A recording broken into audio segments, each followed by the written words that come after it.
Yo, yo.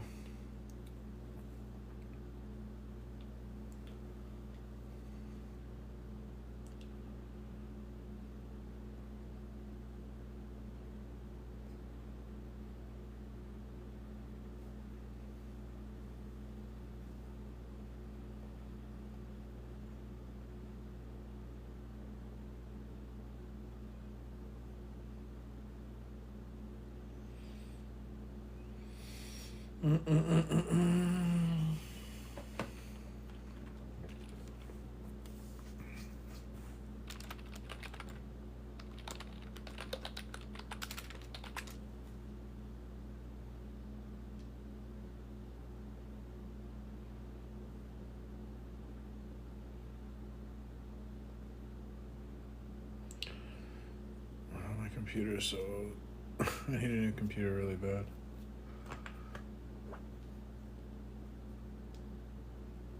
It was on its last leg like a year ago.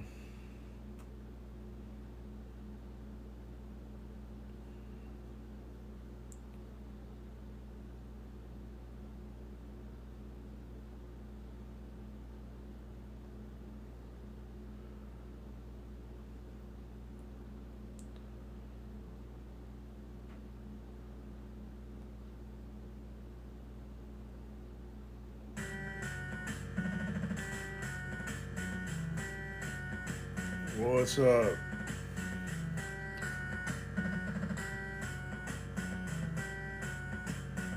Calling to Matt Delaney? Is he live?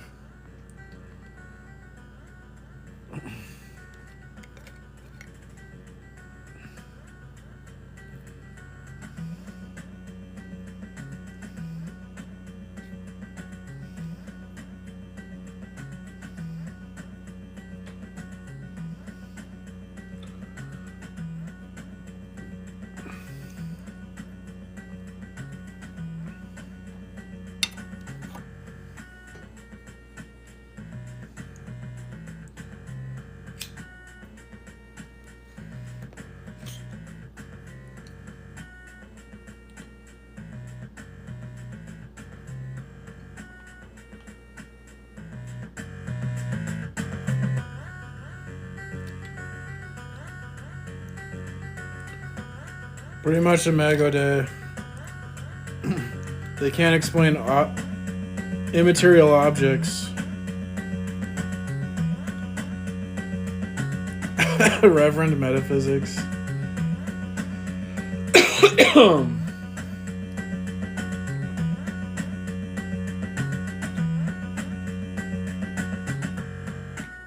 Well, in Christianity, free will, the ability to make choices.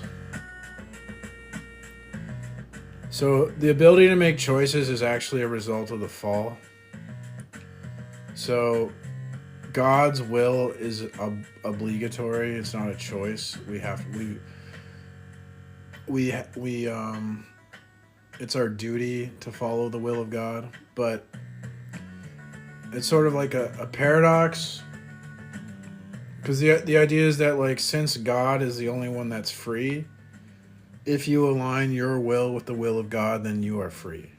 So, and there's kind of a paradox in Christianity where freedom comes when we align our will, our heart to the will of God. And that's when we achieve freedom in Christianity. And this freedom is going to undergird all Christian ethics. But choices is a result of us being disconnected from God. Before the fall, Adam had unity with God. Man and God were one. So there was total harmony. The fact that we make choices is because we're in a broken world where everything's fragmented, and then we can choose between this or that. Before the fall, there was just harmony and unity with God.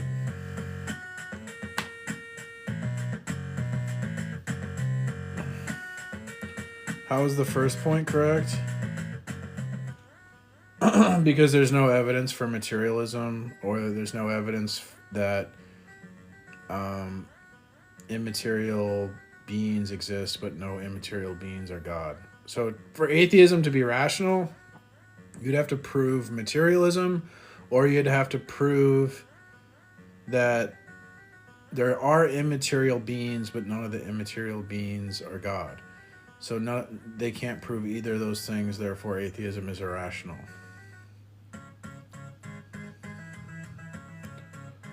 I'm clueless.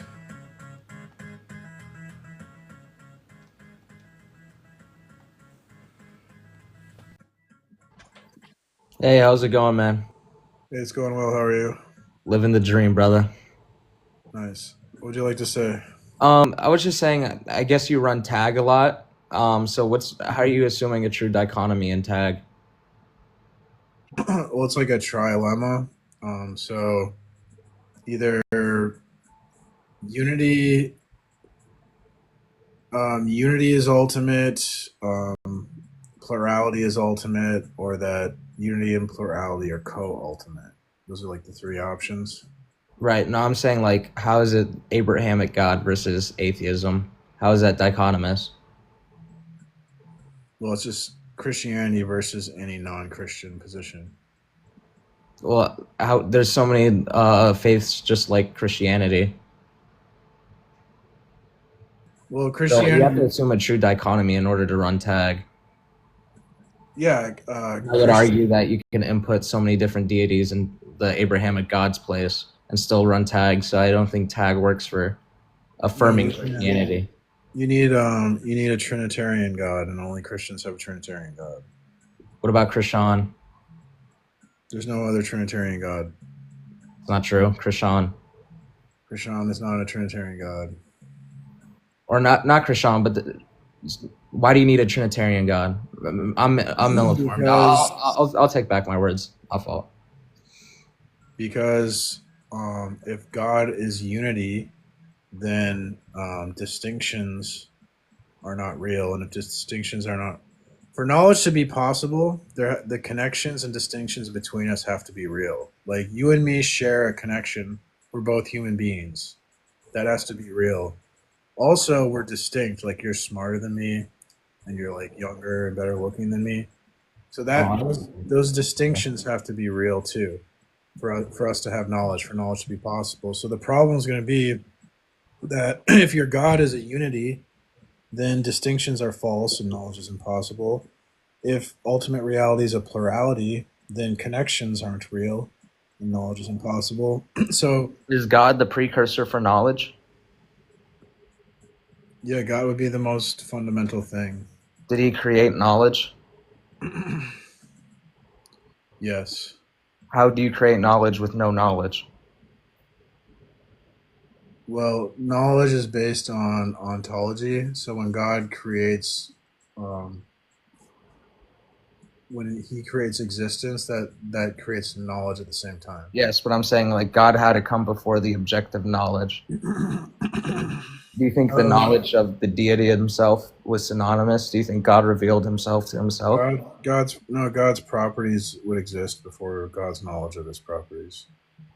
So do you think God revealed his properties to himself? He's just self-aware, but His properties existed In before. order to be self-aware, there has to be some sort of actuation of awareness. Sure, God is ultimate. He would actualize His own awareness. Yeah, but there has to be a point in which you're not aware to actualize awareness. Do you disagree? Well, the way I don't really know much about the subject, but the way William Lane Craig describes it, he says that God has His properties before He knows His properties. Sure. So we have to assume that God was self-awareness and he actualized his own awareness, correct? Yeah, God would explain everything. So he describes His own. Everything intrinsically. Yeah, He's self-contained. He is ase. Right. So I don't know if that really answers the question. If he's the true precursor of knowledge, he would have to have some sort of knowledge before knowledge itself and the actualization of knowledge. So how do you justify him being a precursor to something that can't exist? You would have to have knowledge before knowledge. Yes. Why?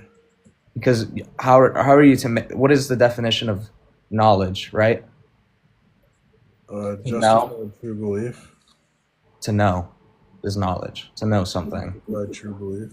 So if he gave the ability for things to know, that means him himself would have to create the ability to know without the ability to know. Are you following me? God has the ability to know. Right, but like I said, this just pushes the question back. Was it a self-actualization of his ability to know? Yeah, he's the ultimate, so How do you justify? he's ultimate. That's not a good justification. It's the ultimate It justification. doesn't follow logic. Do you think God abides by logic? Logic is necessary. God's necessary for logic. You couldn't have. Right. So do you abide by logic? Do you think you can have a logical system without an ultimate foundation? No, just answer the question. Does God abide by logic? What an idiot. So another idiot.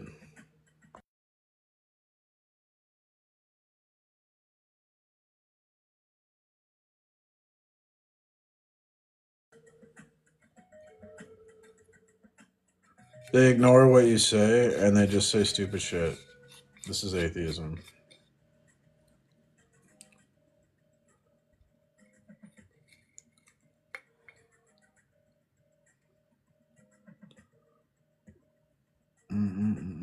Yeah, sure you did. You fucking goof. Dude, you're just up here trying to antagonize. You're just trying to provoke me by being stupid. So if you think that's a win, then go for it.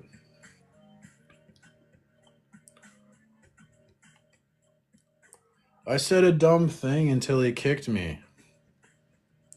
I win.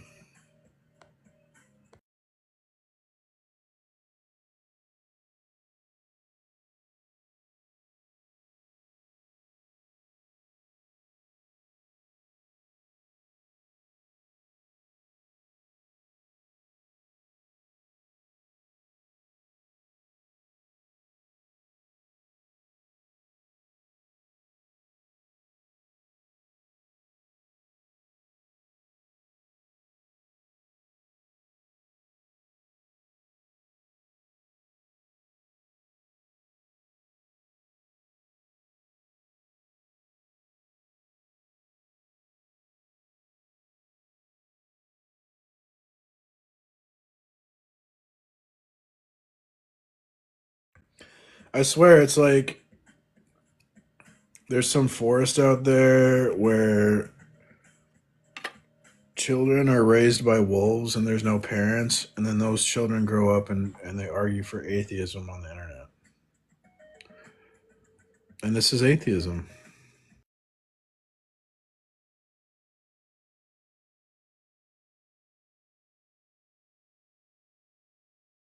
These people are so unhinged.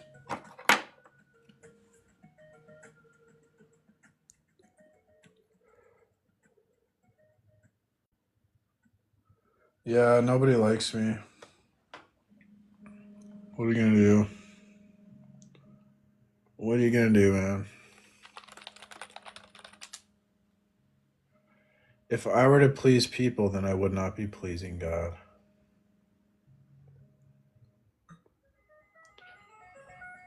Host didn't answer your question. If there's free will, why get mad at people for doing it? I just told you. I told you, dude. Free will is the result of sin. We're supposed to obey the will of God. Freedom in Christianity is obeying the will of God because God is free.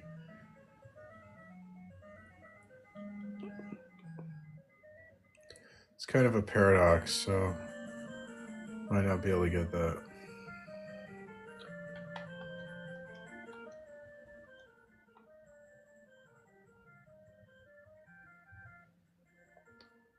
Yeah, so before the fall, Adam and Eve were one with God. There was unity between the will of God and the will of man. And then the serpent tempted man. And man failed to either understand or listen to God, which results in the fall. Now we're not connected to God. Now we're separated or alienated from God. And as a result of this alienation, we can now choose for ourselves between the good and the bad, or the true and the false. But this choice is a result of our sin. We're supposed to be one with God, where God's will isn't a choice, it's an obligation or a mandatory. It's a mandatory belief or action or something.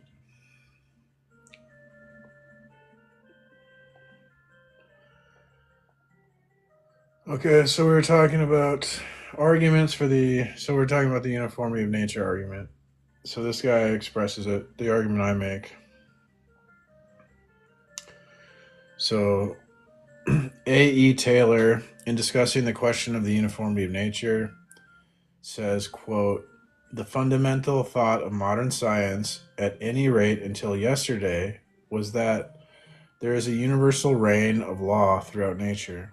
Nature is rational in the sense that it has everywhere a coherent pattern which we can progressively detect by the steady application of our own intelligence to the scrutiny of natural processes.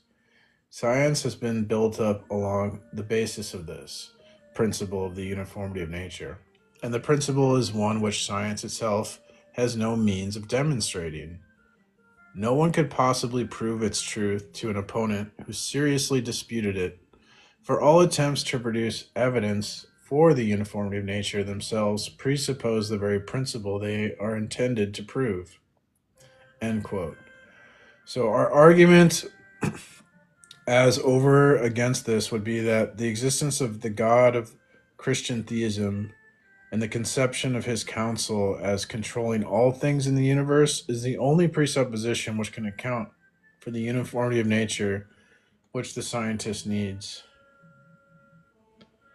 So the formal version of the argument is going to go like this.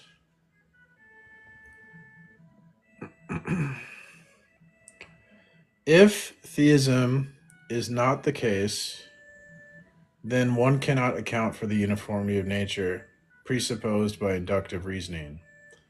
Premise 2. If one cannot account for the uniformity of nature presupposed by inductive reasoning, then beliefs based on inductive reasoning are not warranted. Premise 3. Beliefs based on inductive reasoning are warranted.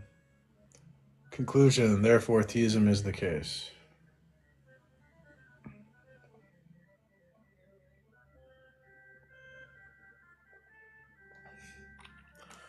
It's kind of nice I have like a formal version of these arguments that I make.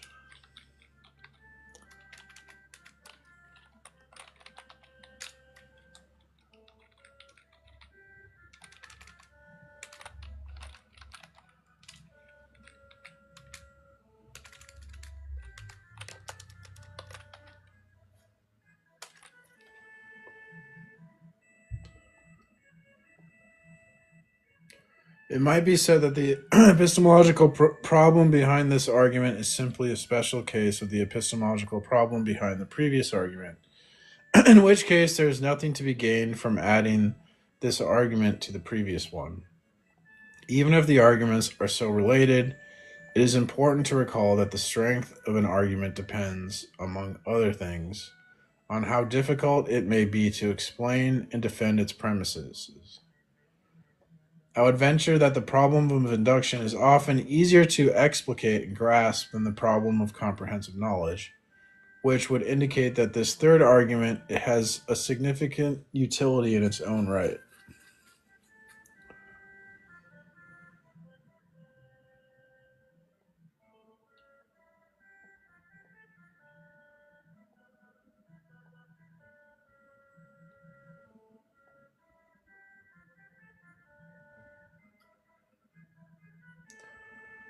Mm-hmm.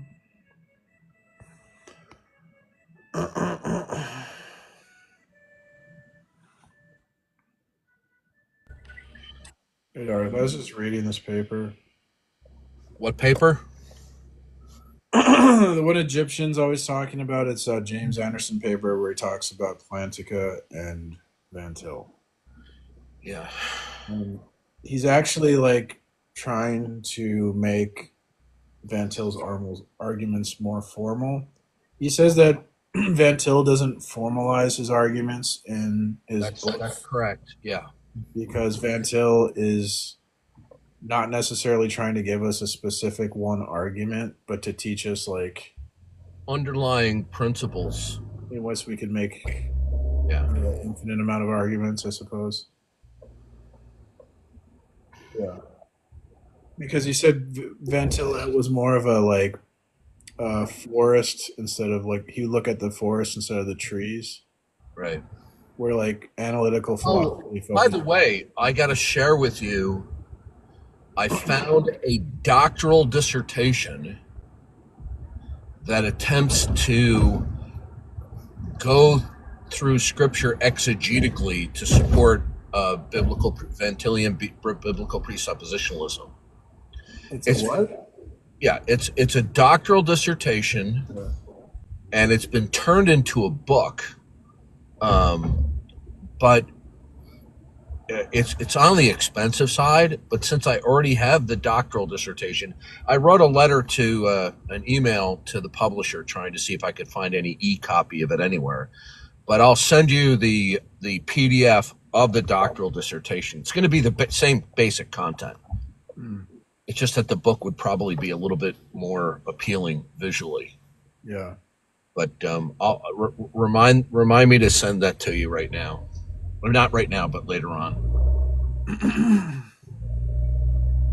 I don't remember what the title of it is, but it was written, like 20 or 25 years ago, if not longer.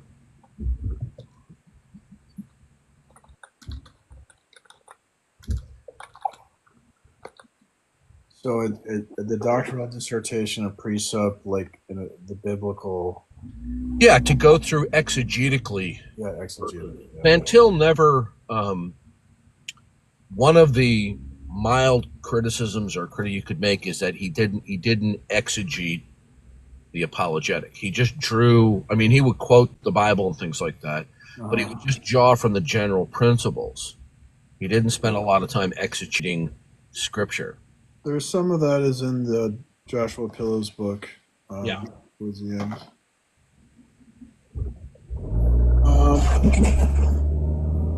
I don't know how I discovered it. Every day I'm searching for stuff, but I found it about a week or two ago. I haven't read it yet, so I can't, give it a complete verdict, but I have a strong inclination that it's very good.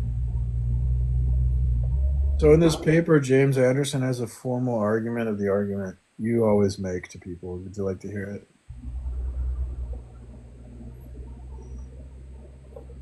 You there, Darth? Can you hear me? Yeah, I'm listening. Okay, so premise one is the ontology of the universe is such that either A, unity is ultimate and not plurality, or B, plurality is ultimate and not unity, or C, unity and plurality are co-ultimate. Premise two, if unity is ultimate and not plurality, the knowledge of the universe, even in part, is impossible. Premise three, if plurality is ultimate and not unity, then knowledge of the universe, even in part, is impossible. Premise four, knowledge of the universe is not impossible.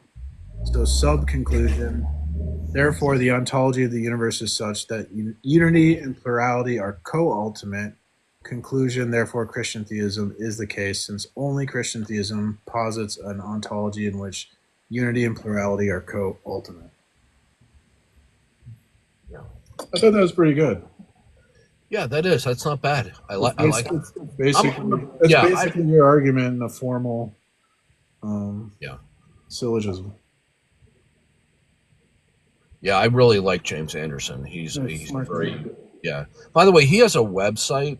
I think it's like called Vantil Info. How's it going? .org or something like that, or Vantil.info.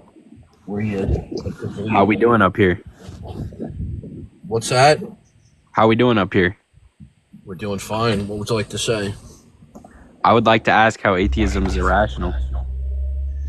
Because it's a performative contradiction. God is an identity statement, and in order to falsify any identity statement, you have to ground an identity statement that functions as the negation of the identity statement of God.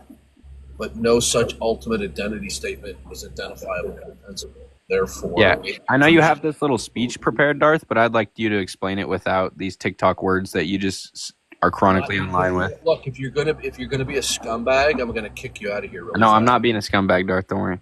Let me look at your account here. Oh, all right, you're done. Get rid of him. Why? Kick him. I have him blocked. He's a troll. What, Darth? Bye, bye, troll.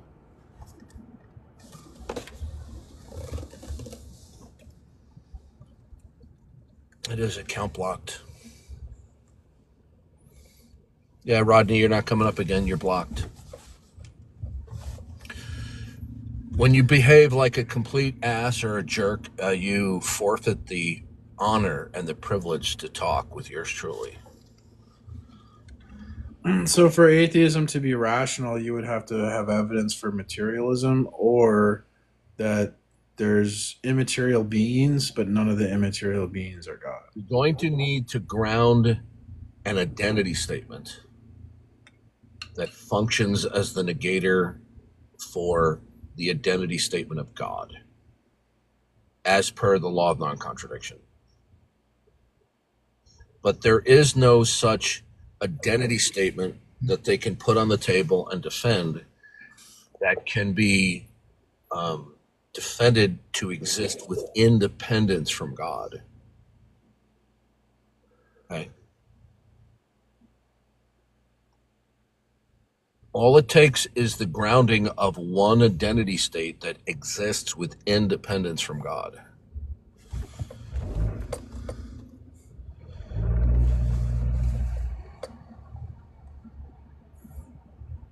So would that would mean our argument? Would that mean our argument is falsifiable? Not really, in the sense of, like, I guess, science, but it's not as if it's impossible to have a counter argument.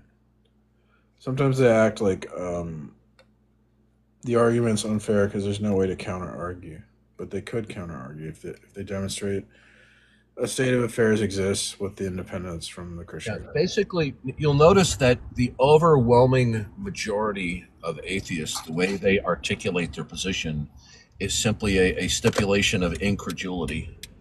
It's a statement of that they're unconvinced, but that's not an articulation of an identity statement that functions as a negator for God.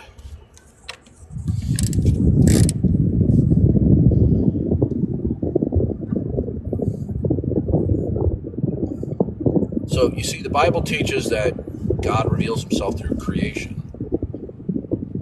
So we have the identity revelation of God himself, but worshiping the creation is not where they try to ground and explicate the not God world, but it's not an identity statement that they can ground. He's also got another interesting argument here about how, for knowledge to be possible, there has to be a knower, that something has to know everything. Because if it were the case that there was something we didn't know that could radically shift our understanding of everything, like if we discovered that reality was a simulation, that would radically shift our understanding of everything. So in a situation like that, where there's unknown knowledge out there that could change everything we know to be true, then we couldn't really have knowledge in that type of a world. There would have to be something that knows everything. Oh, that was kind of interesting.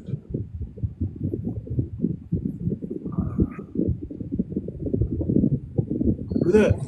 I don't get this Uber Eats stuff. Like, that's the most cost you a fortune to do that. Like, fast food's expensive as it is, and then you add like a delivery charge.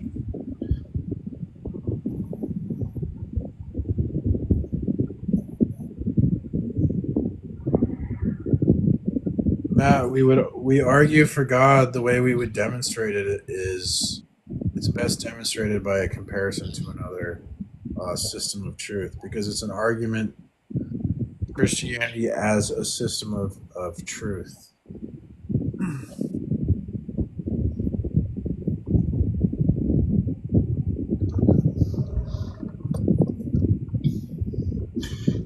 That's one of the reasons why atheists employ the tactic of just being argumentative, hair splitting, and rabbit trailing, because they don't have an identifiable and defensible model of reality to use as the negator for the Christian worldview. So it doesn't matter what you say; they'll just quibble, be argumentative, they'll obfuscate, they'll prevaricate. It's a tactical maneuver on their part. It's not merely that they're immature, although they are. It's a tactical maneuver to cheat in the dialectic.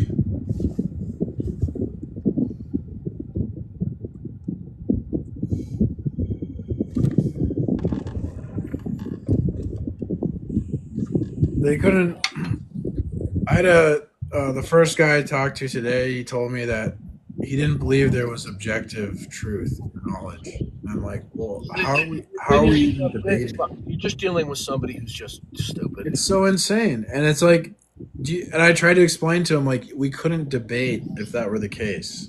To even debate or argue would presuppose that there's like an objective truth that we share that I could like convince you of with some rational like inference rule or something. What is wrong with this person? My gosh. What would you like to say, sir? I just wanted to ask if I could.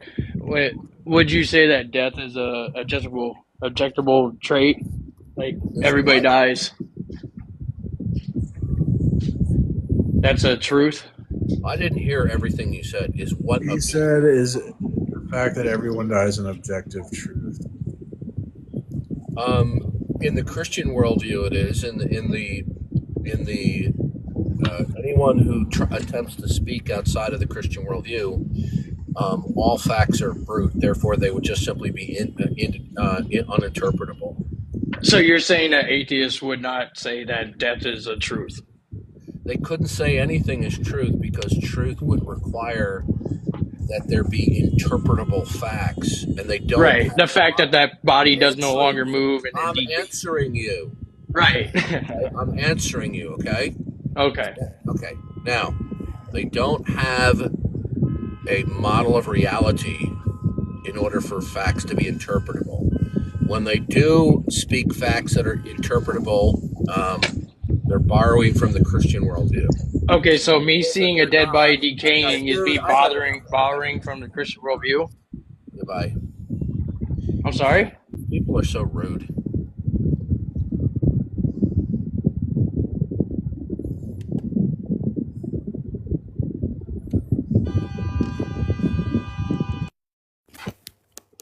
Yo, what's good?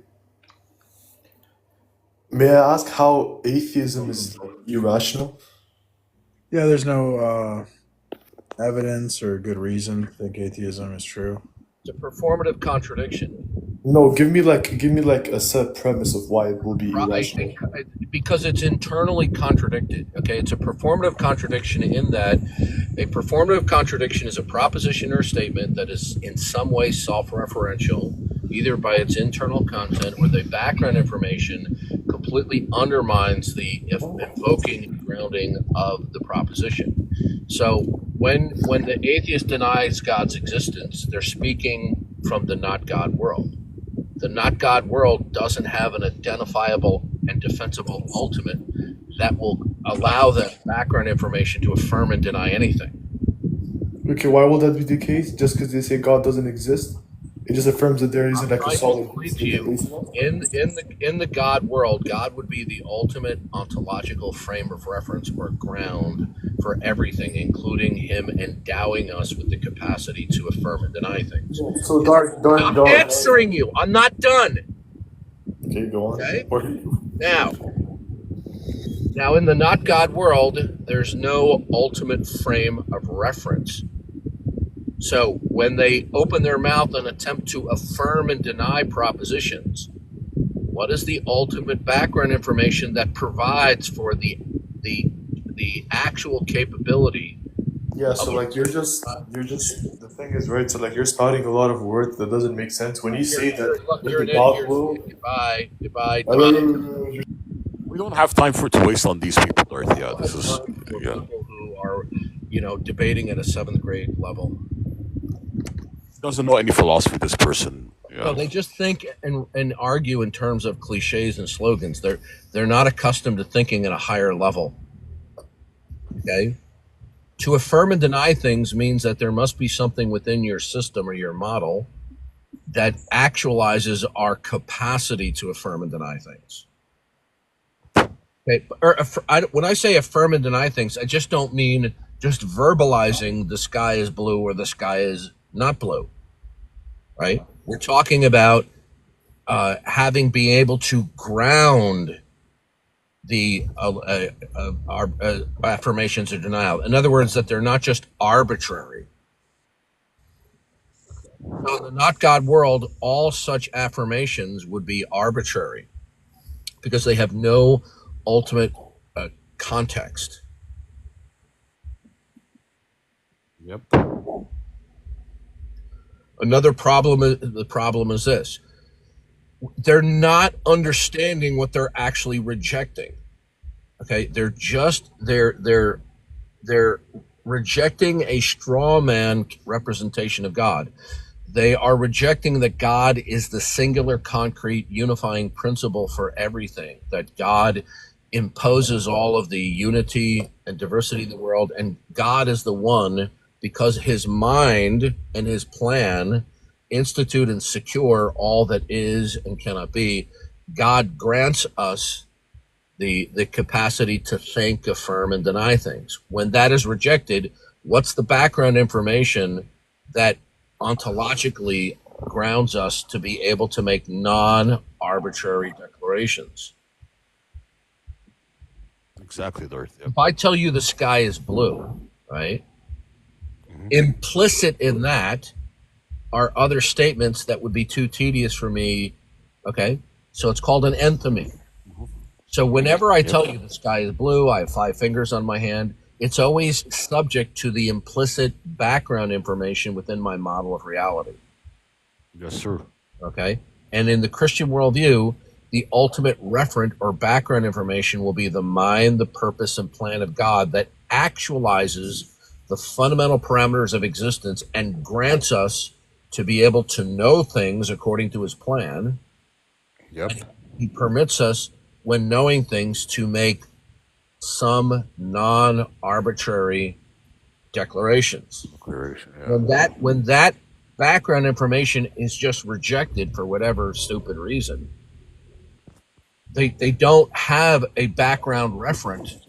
Yeah. Just take for granted, and this is what they all do. They all do this. Even Graham Oppy did it.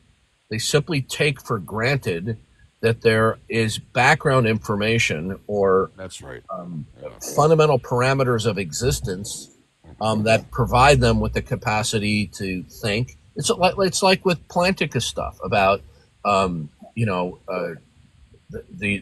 our cognition operates properly. Well, in order for in the Christian worldview, for our cognition to operate properly, it's along the lines of the way God intended us to reason and to That's think. what he says. Yep. Right. That's what Outside of that, then there's no standard for proper cognitive functioning. Okay. And a lot of these morons, because they're just not smart, right? They'll have a knee-jerk reaction of an appeal to pragmatic considerations, or they'll advance pragmatism as that would also not be. Yeah, that wouldn't work.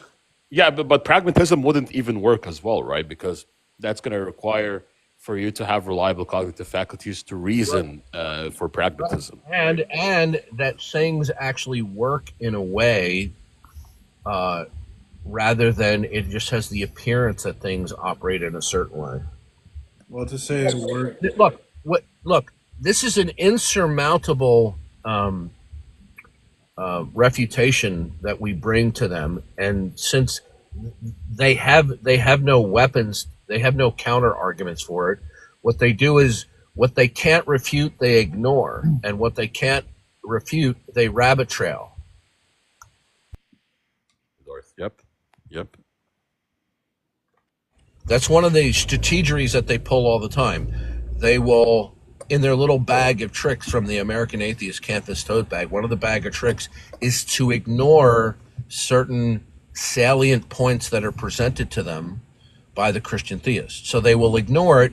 All the while, when they open up their mouth, they're pretending that they're either refuting or responding to the point that was laid out, but they're not responding to it. They're just filibustering. They're trying to rabbit trail their way out of dealing with the point that's just been laid out in front of them. Yep. It's a cheating tactic. I mean, how many times have you listened to me say ad infinitum, ad nauseum, you're not answering my question? Numerous. The majority of times, when you're discussing with these people. You're not addressing the question. You're verbally responding and you're pretending like you're addressing the question, but what's coming out of your mouth is not germane to what I asked. And then their responses, because they're either dumb or they're sleazy and they're little cheaters, is to say, "Oh, I am answering it. You just don't like the answer," which is what a child would say. Yep, and Darth, can someone mute this person called Darth's ex-wife on the comment section? He keeps. Would you block him, please, Precept Mars? Yeah, block this person He's because a he's a violation troll. in terms of. I am blocking him and muting him. He keeps making like millions. Oh, these are new accounts. Oh, yeah, he keeps making new accounts. Okay. Yeah. Okay. Yeah. So he keeps on showing up like a bad penny. People are mentally twisted. Yep. Look, if you're going to have this Tab Mitchell. See, this is why I tell you to block people, okay? Because they're just going to keep on turning up, okay? But this is your stream, so I'm not going to demand. No, I'm blocking them, but they're making new accounts constantly. Yeah. Okay. Well, we'll just mute them as they show up. That's Darth, take a look at. We have here John. Also, Derek is saying, "How is atheism irrational?" Come up, Derek, and we'll discuss this. We have John here, Darth. What would you like to say, John? Actually, I was just watching. I got an invite, so I don't know. I'm not an atheist or anything. I did get that book you recommended. I actually just finished reading it about the one about Darwin or challenging Darwin. What's the name of it? Oh, there's a lot of books that I've mentioned about Darwin. Refuting Evolution. Okay, yeah. Okay, that's by Jonathan Sephardi. Yeah, I just finished reading that one, and I actually ordered the second one. Okay, and how did you? I take it you enjoyed that book. Yeah, I really like the fact that there was so much scientific information in there because I go on Facebook a lot and I get a lot of science type posts, and those always turn into big debates between the atheists. John Lennox has some pretty good stuff on Facebook, and he gets attacked. I mean, and he, I don't know if you're probably familiar with John. I really like John Lennox, but I do have a beef with him because he accepts old earthism, which I think is very problematic. But setting that issue aside, I really like him. Yeah. Evidentialist though, Darth, right? What's that? Oh, isn't he an evidentialist? Yeah, he's not a presuppositionalist. Yeah. But in all fairness, as much as we criticize evidentialists, they're not consistently evidentialists. They always will stray mildly into presuppositionalism without realizing it. Exactly. Right? And if you push them into a corner in a conversation, they will concede that you have to approach it from a biblical presuppositional way. Yeah, like Darth, a lot of times I'll hear them say, naturalism is self-defeating. We need to presuppose God, right? Yeah.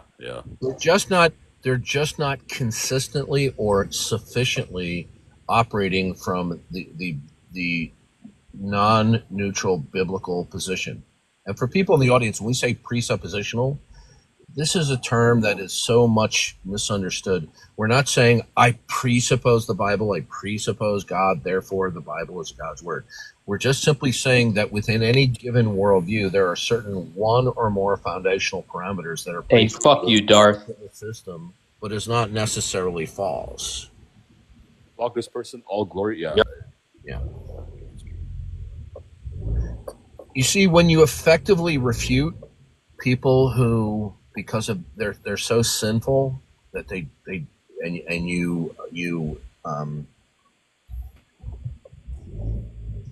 you're hurting their conscience like a dentist drilling into a cavity. Okay, and this is why they troll like this. It's a form of retaliation. Yeah, there was a posting on Facebook. They showed a picture of a monkey, or like like it was supposed to be another transitional, and I mean it was obviously AI generated. And I just made a joke on there, and I said, it's nice they had cameras, 3 million years ago or whatever. I got so many negative responses from the. I mean, just making a little joke like that, they get so angry and so hostile. Is a part of the damning delusion that Paul refers to in 2 Thessalonians chapter 2. It's the foundation of the damning delusion. By the way, John, how long have you been a Christian, John? Pretty much my whole life. I mean, I was raised Catholic, but then when I was in the service, what's that? You like to read, John? Yeah, I love to read. John, add me. Okay, I just added you. Add me right now and send me a DM. And just send me, just ask me to send you a Christmas present. Okay. Okay. And I'll send you something that will make you very happy. Okay. Yeah, I appreciate it. And you also gave me another book. I just started reading about basically about psychology and kind of what a joke the whole field of psychology is. Tell me what the title of it was. Let's see here. Hold on, let me look. It's on my. I didn't even have to buy it. It was on. Hold on a second. Because I recommend a wide variety of titles to people. Was it by the Bobgans? BOBGN?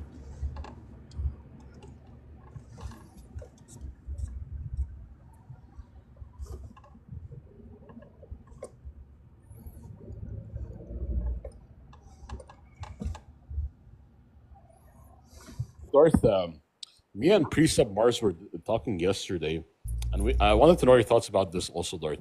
We were suggesting that all of these arguments in evidentialism can actually be tweaked and can be framed in a precept manner, right? Like, for example, you know how, like, Darth, they have these various cosmological arguments.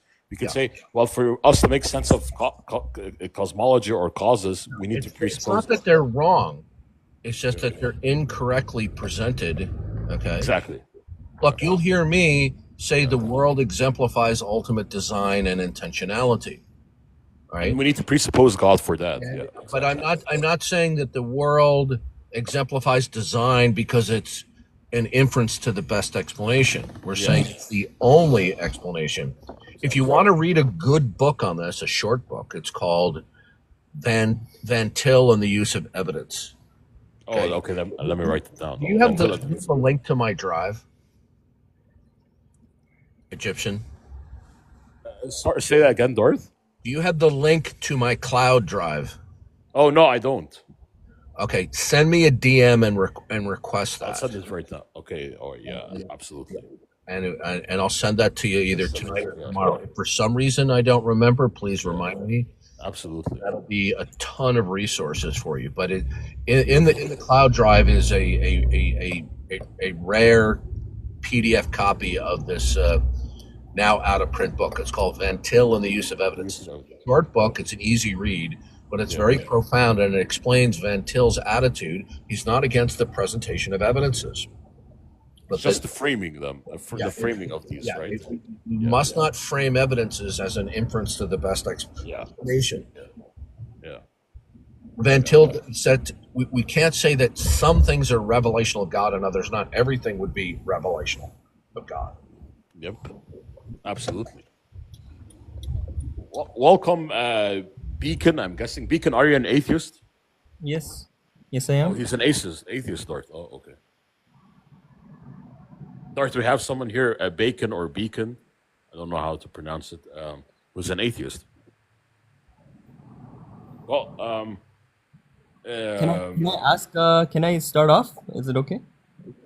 Yeah, what would you like to say?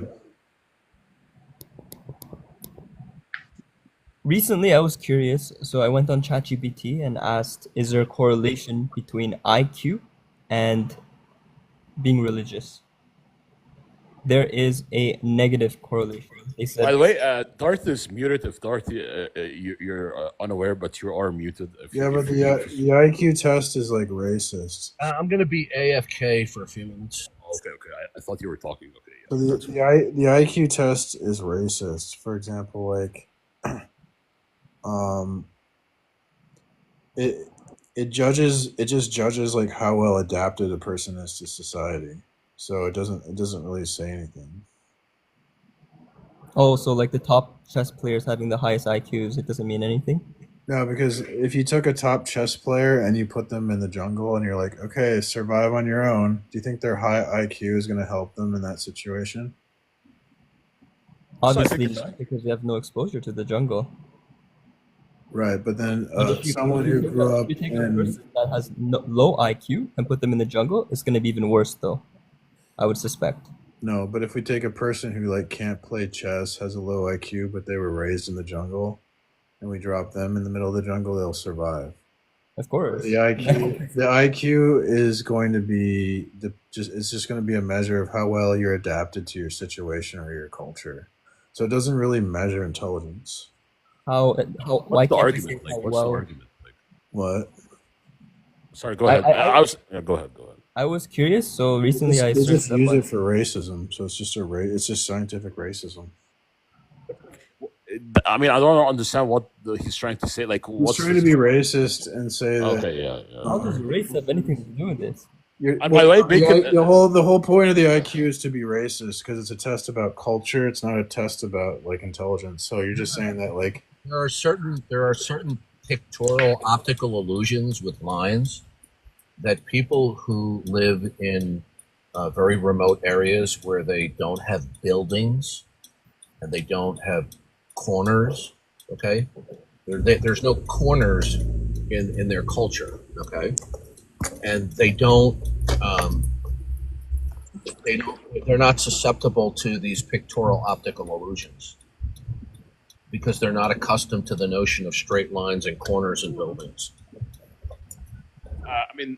I mean, the smartest people that ever existed were all Christian, like Leibniz, Newton. Even though Newton was a Unitarian, right?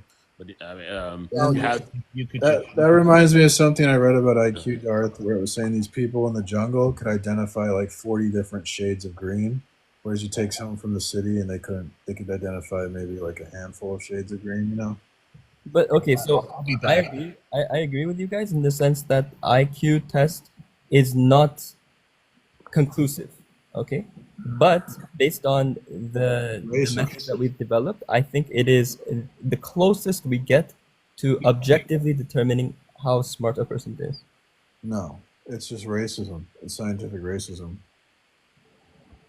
I've never heard that take before, to be honest.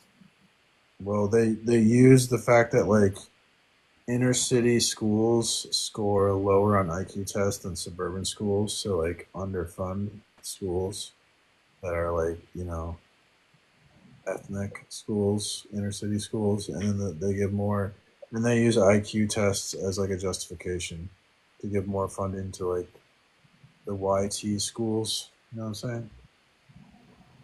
So yeah, I just don't. I'm not really into racism, so I don't give much value to IQ tests. Personally, you know, I don't know if you want to be racist. I guess that's your business. I don't know where you're getting your racism from. Like it's. Well, the IQ test is racist. I'm just letting you know the IQ test is racist. So I don't believe in racism. So I don't believe in the IQ. If you had to try to measure the intellect of someone, how would you go about it? It has to be done. I don't think it's possible. But it's not possible. But we could try to get close to it, at least. No. Okay, so you're just giving up at the start. I think everyone's equally intelligent. It's just like. Okay, I think that's very untrue. Some people just are naturally smarter than others. Well, I would make the argument that intellect really has little to do with belief or morality. I mean, even in the Bible, Solomon is considered one of the wisest, people in the Bible, and he walked away from God himself. So I think your intellect is just like any other gift. I think if you have a high intellect, I think it could be believed that basically, because you're so smart, you don't need God, and so I don't really think that has anything to do with religious values. I mean, if you look at, in World War II in Germany, I'm sure a lot of those scientists had high intellects, but they were absolutely morally bankrupt. So Einstein supposedly was a smart science man, and he married his first cousin, and he laid his hands on his wife. Now, I'm no Einstein, right? But I know that I shouldn't marry my first cousin, and I shouldn't lay my hands on a woman. I mean, you can nitpick like different situations, but they did a study of 100,000 people is what the data sample was when I looked it up, and across I think over 60 different studies, and they tried to be as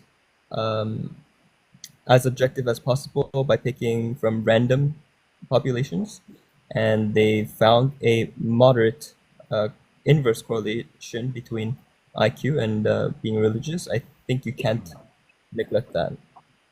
That's cool. I like that. So you're a bigot. That's cool. Well, that doesn't speak to the truth of something. Just because that's why I don't understand. Like, how is that? Are you like trying to argue for the truth of atheism based on that? Like, is that like?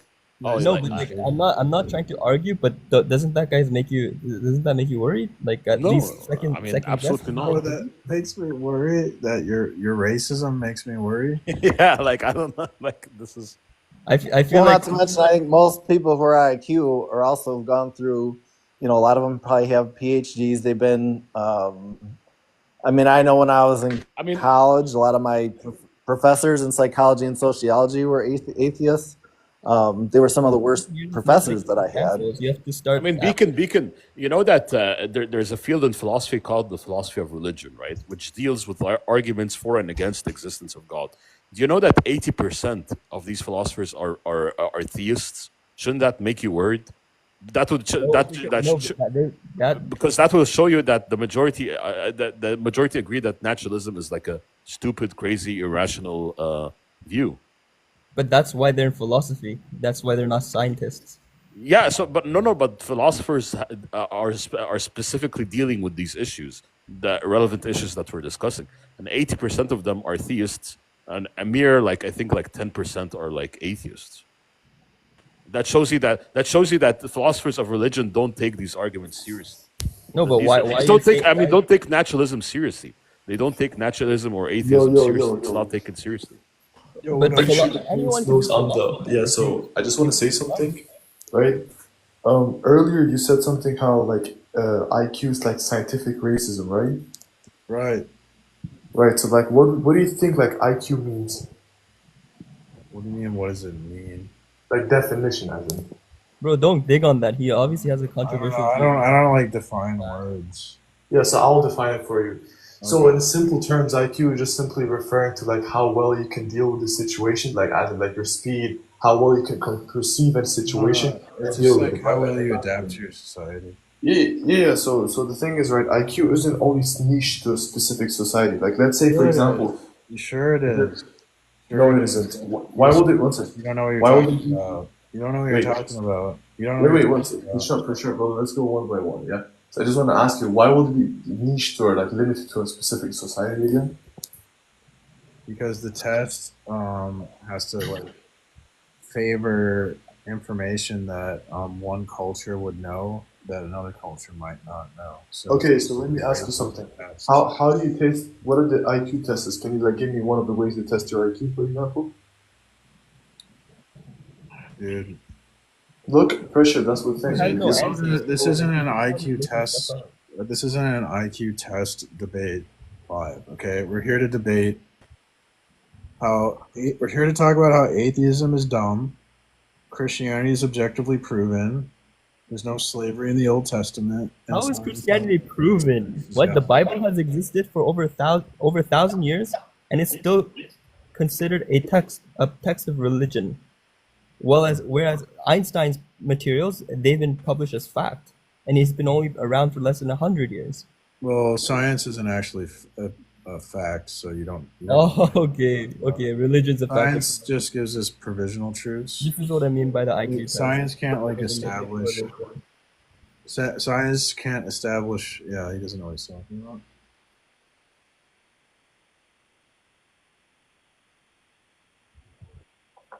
And I was just gonna say, how do we explain that? Most of the, I mean, if you look why at atheism some of is the like greatest irrational, scientists right? in history. Okay, yeah. So like, what will be irrational? Irrational is when it doesn't logically follow. For example, if I say A is A, then I follow up by saying A equals B, right? That will be irrational, such as A can only be A and A can never not be A, right? So To be rational, your position to be rational, you have to have like evidence or like a logical. No, rational means something being illogical. That's it. Don't overcomplicate it. No, it doesn't. Yes, it does. Want to search it up? No. Then what? To be rational, you have to have a rationale. Rationale is going to be like a logical. So what is rational? What is rational? Like what is rational? That Like, you what's have a it? logical argument or a good. Yeah, logical argument. So for it to me, what irrational is the opposition of that, which is illogical, something to be illogical. It doesn't need to be limited to an argument. I debated about you this Lack like of logical argument. It means to say atheism is irrational means that atheism lacks a logical argument that supports the truth. no to say atheism is illogical. I mean, to say atheism is irrational is basically saying that atheism is just illogical, not that it lacks an illogical argument. I'm not going to bicker about the definitions of words. No, the thing Do is, you have, Bishop, do you have any I don't fucking evidence for atheism? wait, Bishop. The thing is, I don't like how. Do you for have example, any evidence for atheism? wait, yeah, I'm gonna present you. So the thing is, I don't like how, for example, when you give a definition, you limit it to a specific thing, right? That's what you do. When you say an illogical argument, that's You're the limited. one that's talking about definitions, dude. Yeah, because the thing is, I want to question your definitions and see how you're at. Because you don't have an argument. Just argue. What's the argument for atheism? Yeah, so I'm gonna give you an argument. Atheism basically argues the absence of God, basically the I guess non-existence of God, right? So the thing is, when someone says God doesn't exist, right? This is basically a negative assertion. This isn't the burden of proof isn't upon the atheist to prove. More on the burden of proof is upon the theist to prove that God does exist. For example, if I say this tree is not green, then you say this tree is green. The burden of proof is going to be on the person that says the tree is green. That's the position an atheist holds. Okay. Yeah, But that's you it. base, Like, you base it on positions. I'll give you an example of how it's illogical. I mean, just one basic philosophical argument has to go along the lines of everything has a cause. No. Okay, in science, in atheism, actually has to. No. Are you going to use the cosmological argument? No, we're not doing that. Please don't do that. Please don't. Listen. We're not the potentialists. We're not the Yeah, listen, can I say something? If he actually tried to use that cosmological argument, I was using that argument. Ignore that. Yeah, don't ever use that argument, bro. Please, that's like one of the worst arguments of God. But yeah. So I can prove objectively Christianity. And do you understand that once I provide evidence, now you'll have a burden of proof to provide evidence? Say it again? In a debate, if someone provides evidence, their opponent has what's known as an evidential burden. Are you aware of this? Evidentially explain. Yeah, so the way a debate works is there's an initial burden where someone makes an initial claim, like I claim unicorns exist. Okay, Do you know what a positive and negative claim is? That's to even talk about that is like a stupid. It's even what you said is stupid. No, it's not stupid. It's literally like a logical thing. Like when you see there's a negative. I'm gonna kick you because you're for one you're stubborn No. and for two Okay, you're a dumbass. I'm a dumbass. You're a dumbass and you're I'm arrogant. a dumbass, It's a but bad. you're the one saying scientific When you racism. go, do you know You're the the one saying difference actually between a scientifically positive racist, and a though. negative claim? That's what a dumbass would say. It's not a dumbass claim. It Every is a philosophy. dumbass thing to say because there's Okay, no when you difference. have a Any positive claim can be worded to be a negative claim. wait, Any can I negative say claim, something? excuse me, I'm talking, dumbass. Go on. Go on. Any positive claim can be phrased to be a negative claim, and any negative claim can be phrased to be a positive claim. So there's no difference between a negative and positive claim. So If when you there is, act you know like there's a what? difference, that's a dumbass Okay. thing to say. Okay. So Yeah. for example, if I say, can I give you an example where that's false? So You're if I gonna defend that position? yeah, I'm going to defend that position Wow, because it's rational. You no, just you're just incredibly stupid. I no, don't. Priscilla, come on. No, Bye the thing is, bye.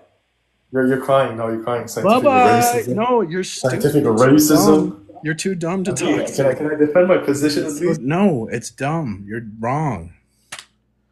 Oh my god.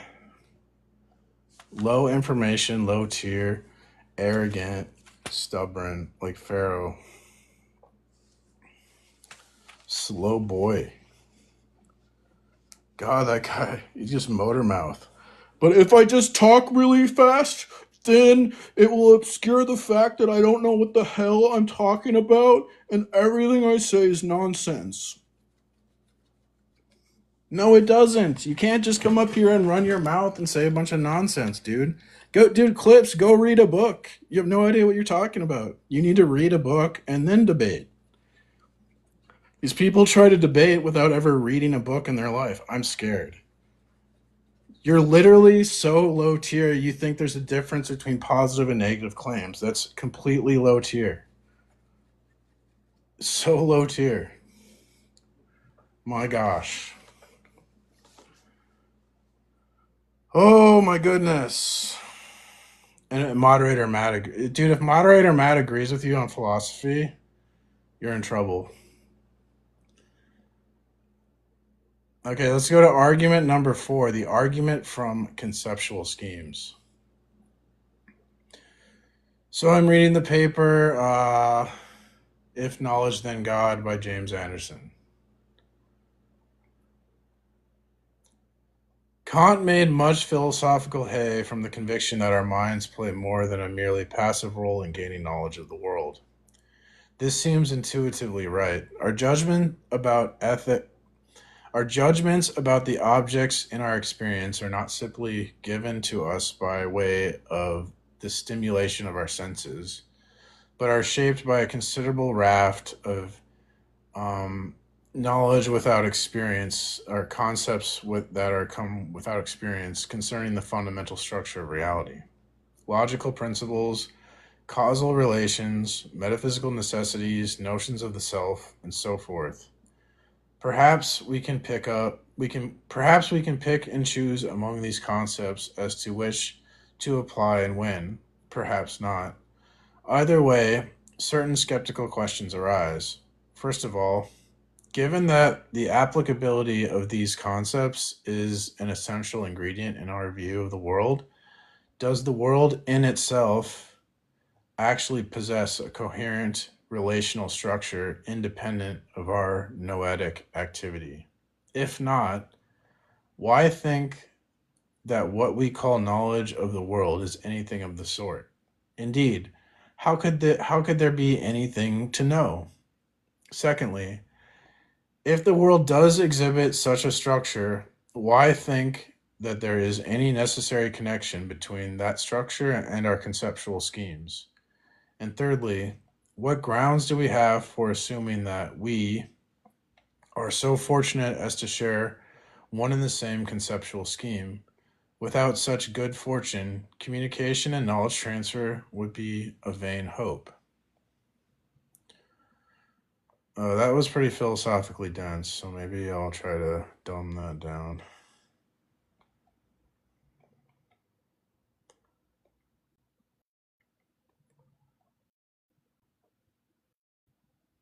With the chat GPT. Gosh.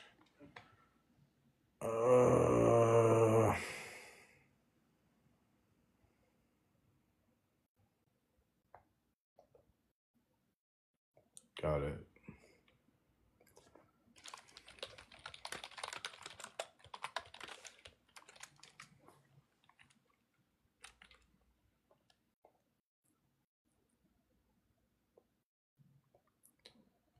Okay, so what Kant thought about knowledge.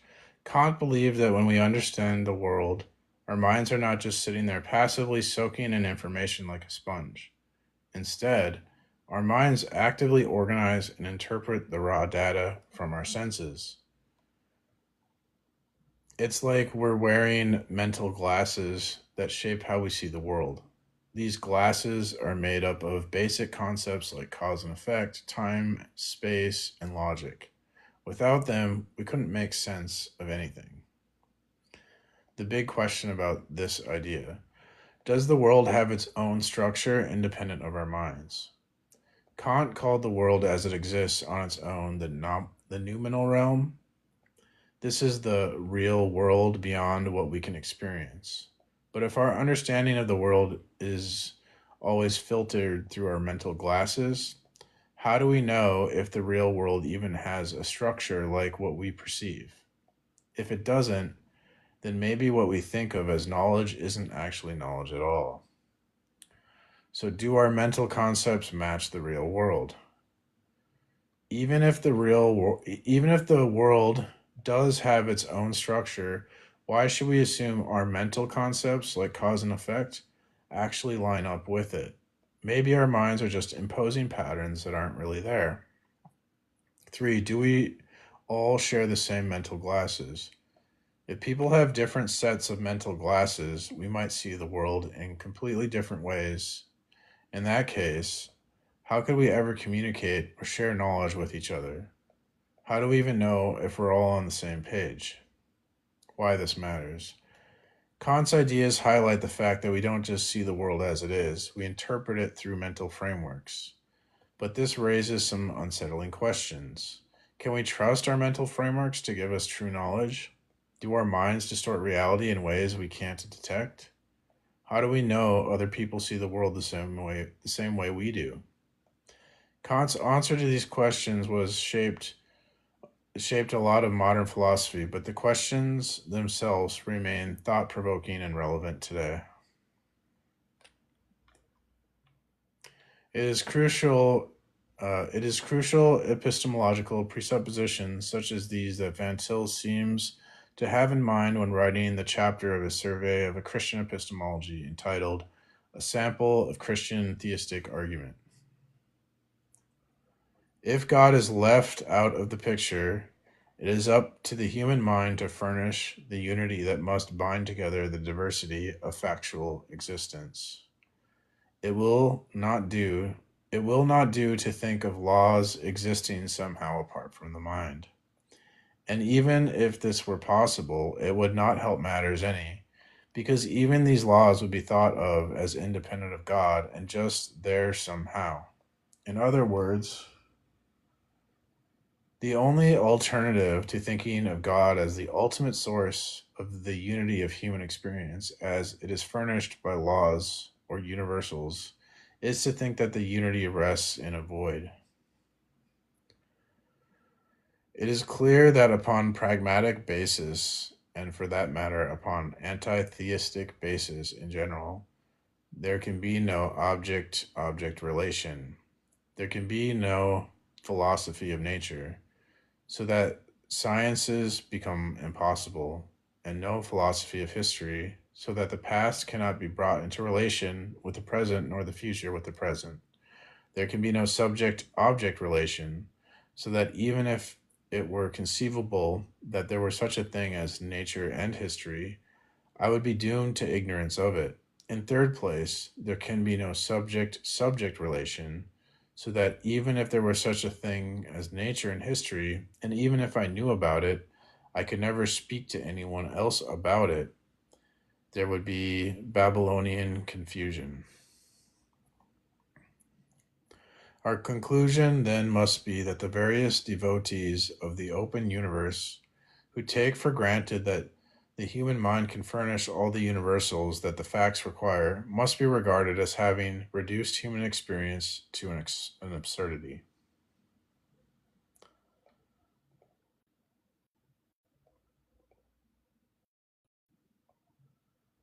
That was Van Til.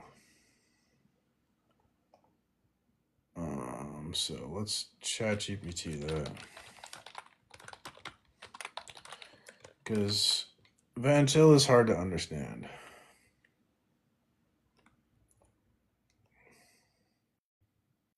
And then we'll have the argument from what he's saying here.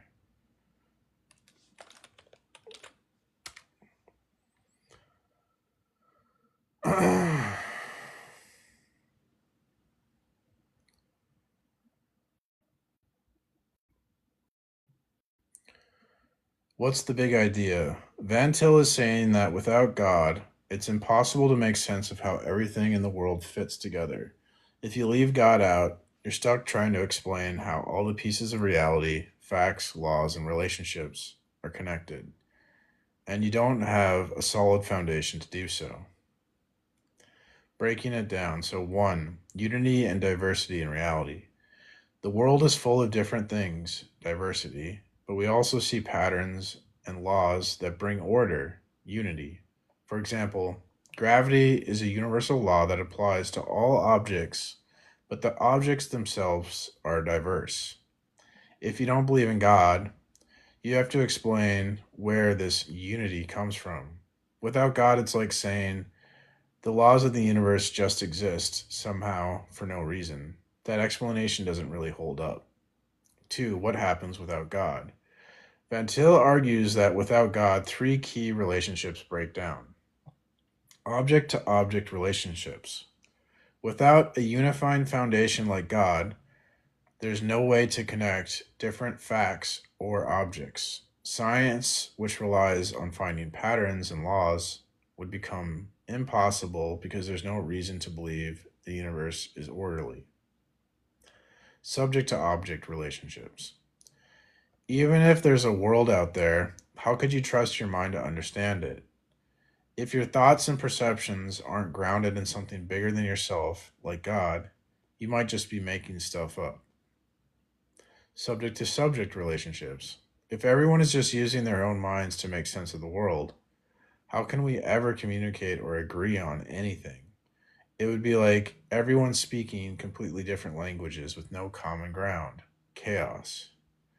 The bottom line, Van Til concludes that if people rely solely on the human mind to explain reality without invoking God, they end up in a mess. Nothing makes sense, and human experience falls apart. It's like trying to build a house without a foundation. It all collapses.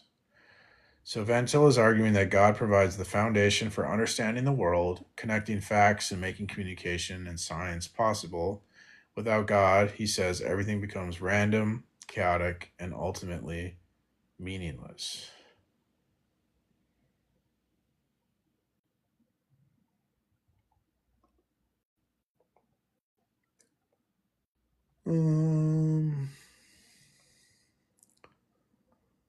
That's pretty good stuff there.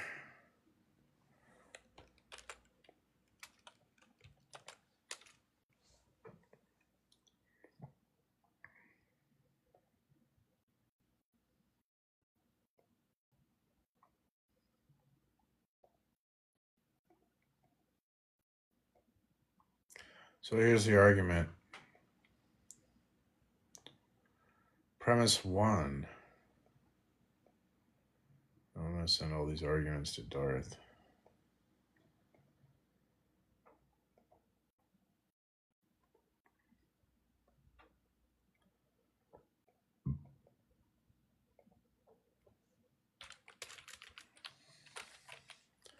Premise 1. Human knowledge and communication are possible only if 1.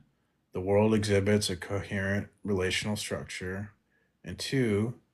Human minds possess a common conceptual scheme which properly reflects that structure and thus allows for correspondence between the way the world is and the way we think it is.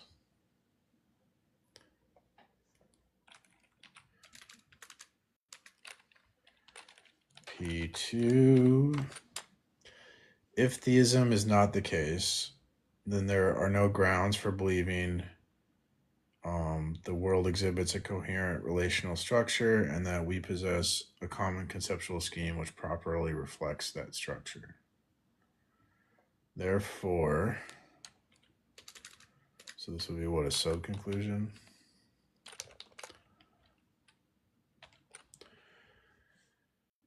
If theism is not the case, then there are no grounds for believing that human knowledge and communication are possible. And then this would be what, like premise 3?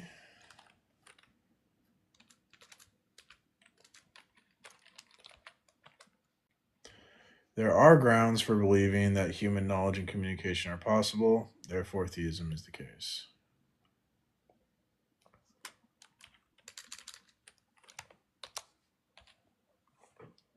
So we could do that one more time. So premise 1, human knowledge and communication are possible only if the world exhibits a coherent relational structure and human minds possess a common conceptual scheme which properly reflects that structure.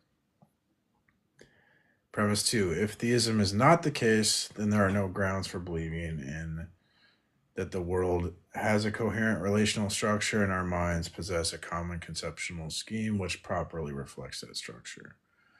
Subconclusion, therefore, if theism is not the case, then there are no grounds for believing that human knowledge and communication are possible.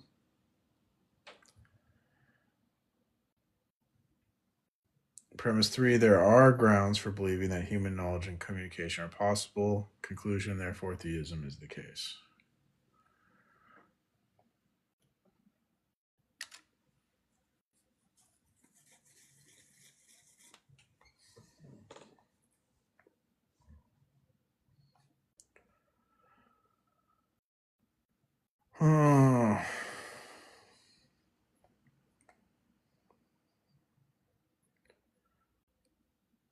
So there's 4 arguments. Premise 4, no God exists and yet communication is possible. Oh, good one, dude. You got me. Oh, there's no God. Oh, totally, bro. Oh.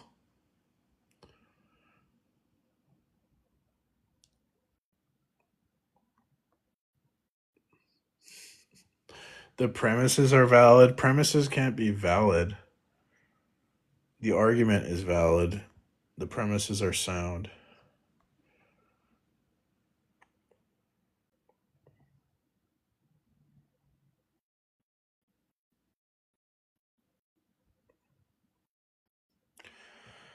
If I can prove, I just proved my God exists. I just gave an argument.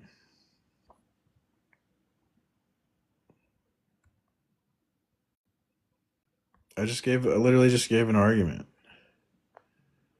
But I just gave an argument, Pedro.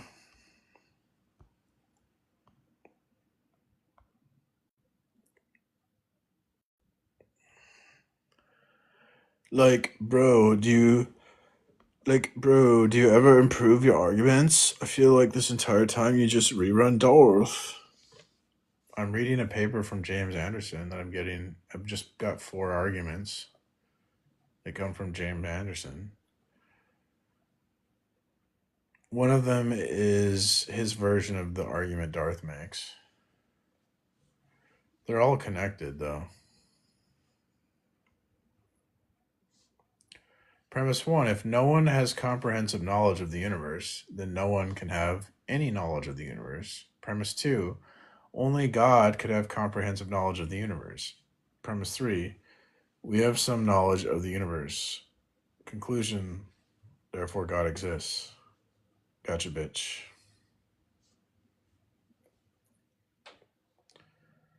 Gotcha, bitch. Premise 2 is false. Hello? Hello. Hey.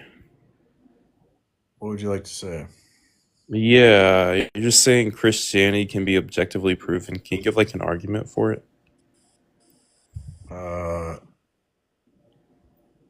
Sure. If no one has comprehensive knowledge of the universe, then no one can have knowledge of the universe. Premise 2, only God could have comprehensive knowledge of the universe. Premise 3, we have some knowledge of the universe. Conclusion, therefore, God exists. Wait. Can you repeat premise 2, please? Only God could have comprehensive knowledge of the universe. Oh, and what do you take knowledge to be? Justified true belief. Justified true belief. Yeah, I believe with. I have an issue with that definition, but that's fine. And you're just saying, what do you mean when you say comprehensive knowledge? Like, what does that mean? Like omniscience. Wait, omniscience? Okay, so you're just presupposing some sort of like godlike property. Yeah, I'm saying for knowledge to be possible, there has to be a being that knows everything. Oh, okay, so it's necessary that this is the case. In order for knowledge to be possible, it's necessary for like God to exist. Yeah. Oh, and why is that the case? Because there has to be a being that knows everything for knowledge to be possible. Well, I'm asking for an argument for that. You just kind of restated the claim. Right. So like if there was some knowledge out there that we weren't aware of that could like totally shatter everything we think is true. Like in the Matrix, when Neo realized that he was living in a computer simulation, that knowledge completely shattered his reality to everything he thought was true. So if it were the case that there was some knowledge out there that we didn't know that we could possibly discover in the future that would totally undermine everything we think is true, then knowledge would be impossible. I'm confused. Are you just saying that if there was something out there that we didn't know, then knowledge would be impossible? If there was something, yes. If we have to know something, a being has to know everything for knowledge to be possible. Because if there wasn't something that was omniscient, there could be some knowledge out there that would undermine all knowledge. Well, I mean, obviously this is compatible with an atheist worldview because there are things that we don't know. They still exist. Like, do you think like if humans, if they stopped existing tomorrow, no one would know that 2 + 2 = 4, but this wouldn't change the fact that 2 + 2 does equal 4. Yeah, but because God exists and God knows everything. Yeah, you're just begging the question now because we're arguing whether or not God exists. I'm not, dude. It's not begging the question. Yeah, it is. You're baking in the conclusion into one of your statements or premises. For knowledge to be possible, there has to be a being that knows everything. I explained this to you because I know you keep saying that. Yeah, you keep saying that this is like necessary. I'm not just saying it, Goofy. I gave you an argument. Well, I don't know why you're insulting me. I've been very cordial with you. Because you're an asshole. Wait, how am I an asshole? I've been really cordial this whole time. I'm just saying that it is the case that you're saying that God is necessary for this. And when I've asked you so far, why is God necessary for this? You gave me an analogy that is compatible with an atheist worldview. And I don't know, you just keep kind of saying that, God is necessary, but you're not really explaining why he's necessary. In an atheist worldview, you could be in the Matrix. If Christianity is true, you're not in the Matrix. Well, a matrix can exist, and I can just impose Christianity in this matrix as well. Okay, but the Matrix is incompatible with Christianity being true. So that's just bullshit. And that's why I called you an asshole. Because you're sitting here an asshole. Shitting. So do you have a defense of your dumbass atheism? Wait, why are you...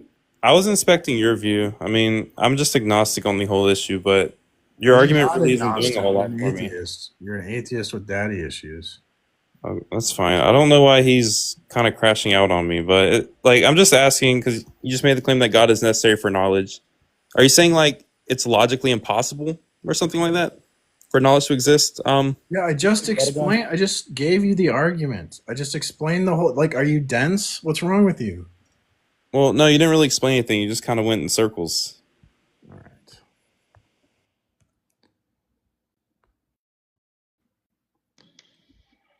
Yeah, I didn't explain anything, Dart.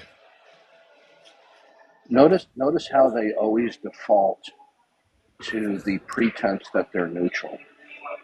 Yeah, of course.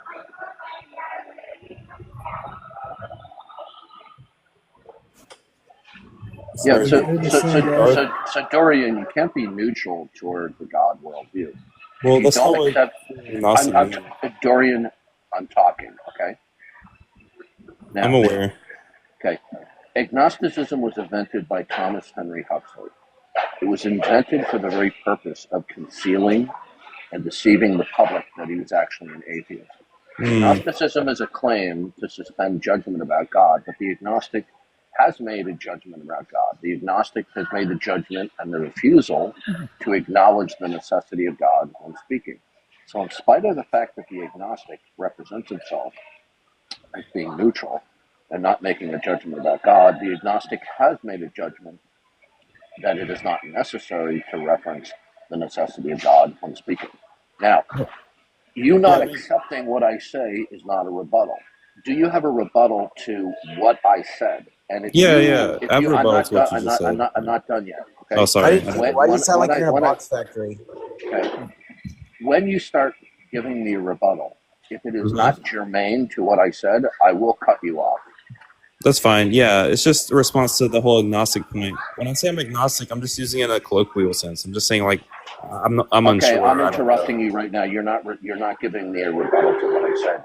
The agnostic Yeah, I has am. It's made a just semantic judgment. dispute. Okay, goodbye. You're done. You're in a hurry. What? What? Yeah. You see, this is what they do. They just ignore and they just try to lie. He did not respond to what I said. All he just simply did was he ignored the content of what I presented to him. He did not offer a rebuttal. It's a little hard to hear you, sir. That's okay. Well, I'm in a place getting something to eat. And then what he just did is he simply just restated the agnostic claim without giving me a rebuttal. See, this is what dumbasses do. Okay? Anyway, what would you like to say?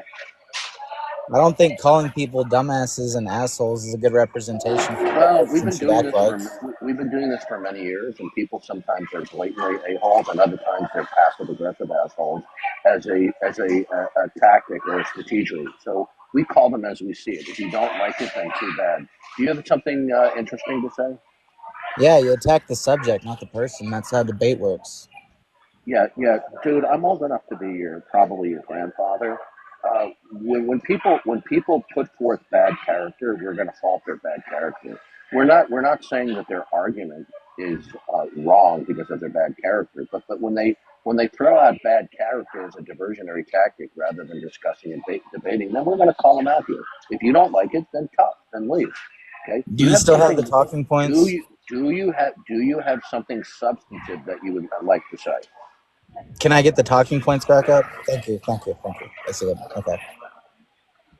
Atheism is irrational. Christians definitely proven.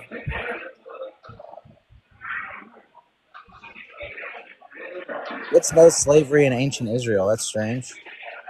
Yeah, the English translations that use the word slave are translating the Hebrew word ebed. It's a neutral term meaning to act in service to another. So the English translation misleads people, okay? So God commanded the Jews not to oppress either their fellow Israelites or foreigners the way they were oppressed in Egypt, which means confinement and forced servitude. So whenever the word ebed that's translated slavery is used, in order for somebody to insist that it constitutes forced confinement and forced service, they're going to have to show clearly and unequivocally from the context that it means confinement and forced servitude. Otherwise, when you read the word slave, it simply means somebody who acts in service to another. Okay? And the context will have to determine whether that's a voluntary, contractual, or forced servitude. Well, the Israelites were descended from Canaanites. There's going to be slavery at some point in the past. Okay. Yeah. So, do you have anything else to say? Not to be rude, but can I talk to the host, someone with an actual microphone that Sure, sounds okay? yeah, go ahead. That's not rude. Go ahead. Thank you. Where's the host at? I'm here. I'm just gonna mute you both because you have like background noise. Yeah, that's him. That's not me. That's him. Yeah, I know. Okay, that's better. So what's this about omniscience? You think that if all knowledge, you think that all knowledge has to be centered in one place and one person? No. Someone has to have comprehensive knowledge of the universe. And if that's not the case, then knowledge would be impossible, because there could be some knowledge that no one knows that would undermine all knowledge. Okay, not to toot my own horn, but I am a clairvoyant, so I have weird knowledge that I shouldn't. Yeah, I'm a clairvoyant too. I can actually read what you're thinking right now. What am I thinking right now? You're thinking that I can't read your mind. No, that's not at all what I was thinking. Liar. I read his mind and he denied it. Oh my gosh. I'm a clairvoyant. That was a joke, by the way. I wasn't being serious. I'm not really a clairvoyant. I don't know if anyone picked up on that, but none of that stuff is real, unless you're Jesus.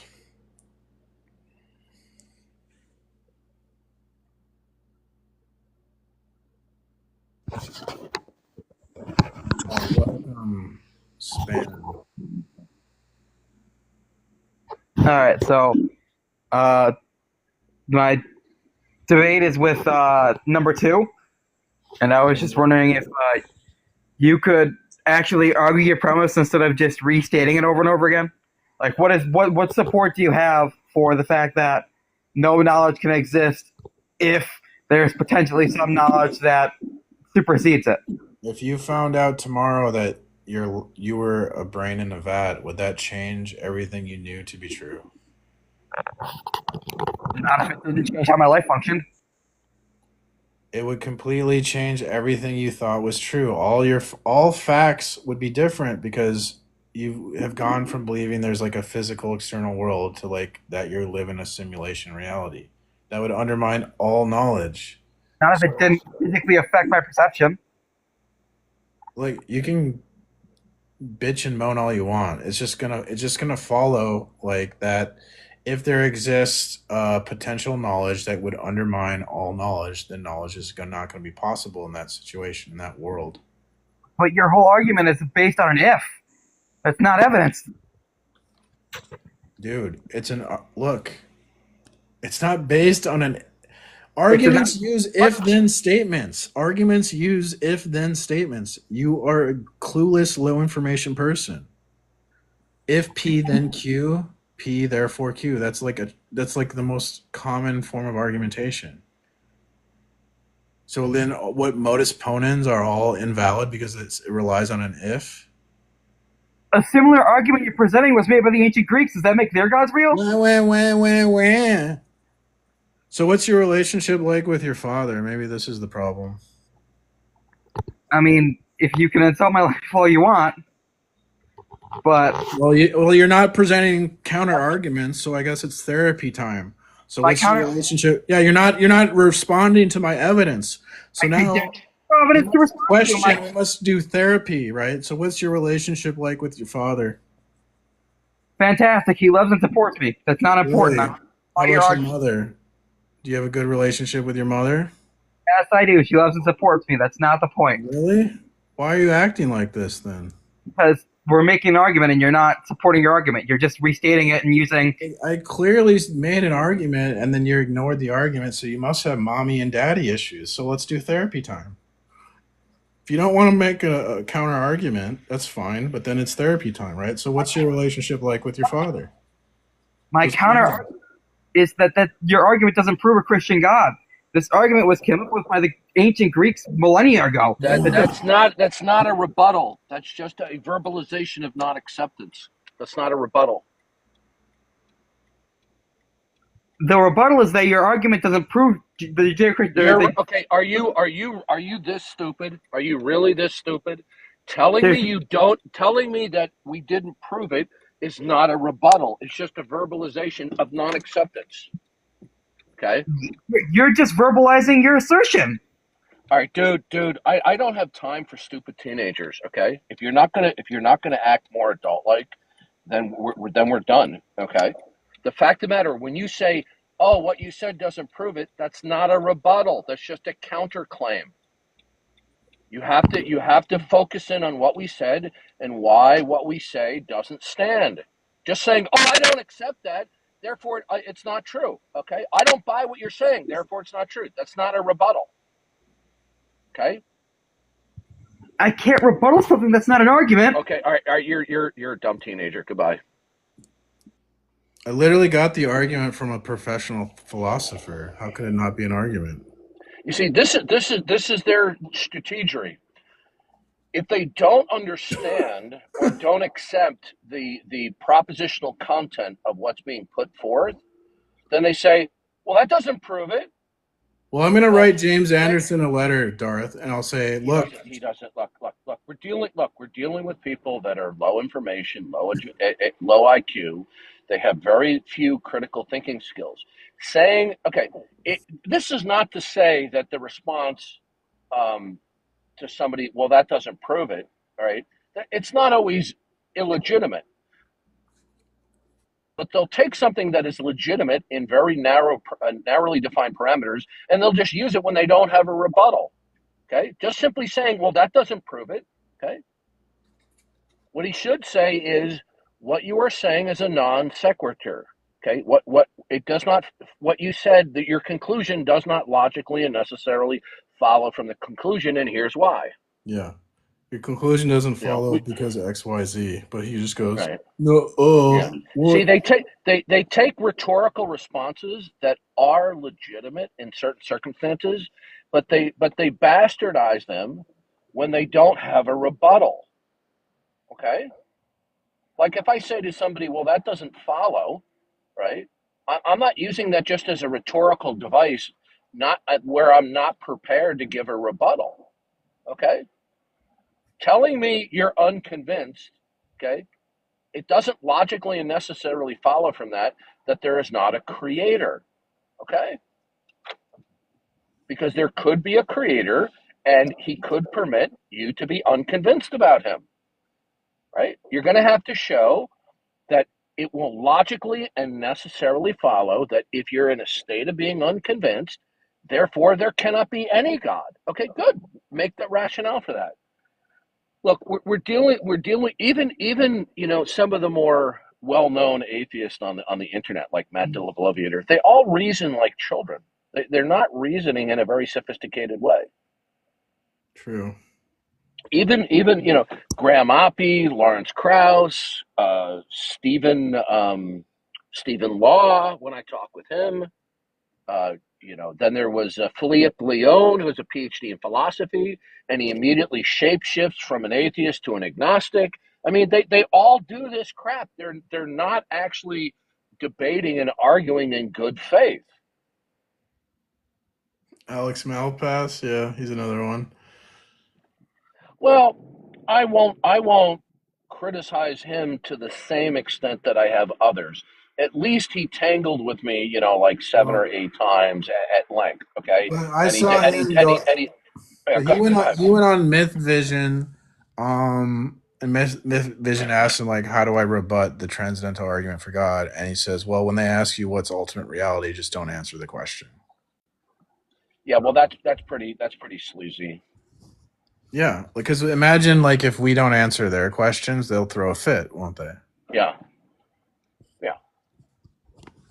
I'm just saying that Malpass is not nearly as bad as a lot of these other people. Yeah. But your point is correct. But Derek is so dumb. Yeah, I thought that was you who confronted dumb Derek, but it was Bach. what's Bach? Yeah. No, but I don't know because Derek gets into the old myth and Derek is a dope. Contradictions in the Bible and all that crap. I don't really like to argue. No. He's reasoning at like a 10th or 11th grade level. He's not reasoning like an adult. I just saw he put out a video criticizing Wes Huff. I just saw a video where Wes Huff was criticizing himself and clarifying, and it was actually quite good. Yeah. It really raised more. I don't agree with everything with Wes Huff, but what I do like about him is he's not one of these people he's full. He's not full of himself. He really comes across. There's no exuding pride. He has humility, unlike an Alex. Yeah. Who's an arrogant POS. Yeah. So that's not to say that there aren't going to be things I'll disagree with Wes, but I like Wes. Okay. Do you know who's absolutely beyond nauseating? Okay, the person I'm about to tell you is so nauseating to listen to. It's beyond description. Forrest Volkai. Have you ever listened to him? It's not the forest on TikTok, is it? Well, there might be another one because TikTok is pretty big, but Yeah. his name is Forrest Volkai. He's got really curly hair on the top Well, of his head. is it on He's YouTube? he's on. Oh yeah, he's on YouTube. He's absolutely nauseating. He's so full of himself, it isn't funny. And he thinks invoking atheist cliches and slogans is substantive. Yeah, I think I've seen this guy maybe on a video, but I don't really. He's just awful. He's got this fake smile, fake laugh, He's on constantly Dill fake Hunty's laughing. channel with Blitz. He's all over the place. He's just constant fake smiling, squinting of the eyes, fake laughing. It's like Shannon Q duck lips with her fake laughter.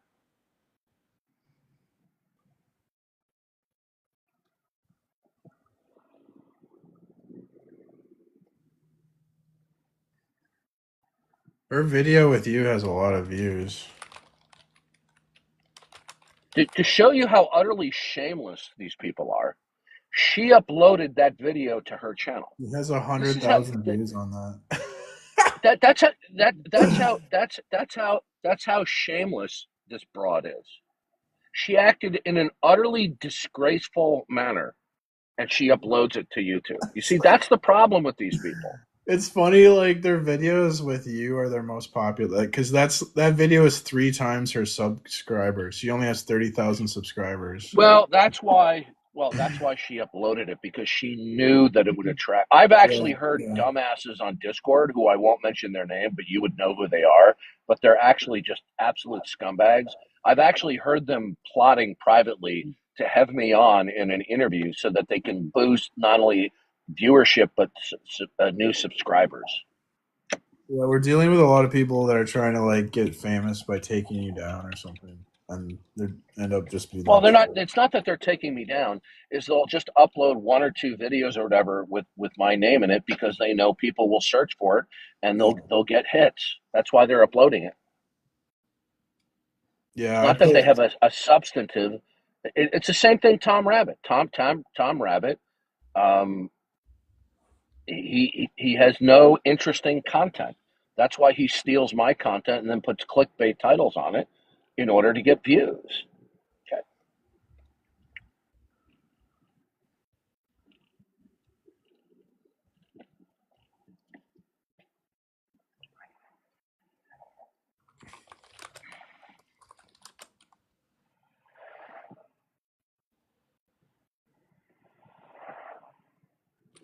Well, we have some people trying to come up.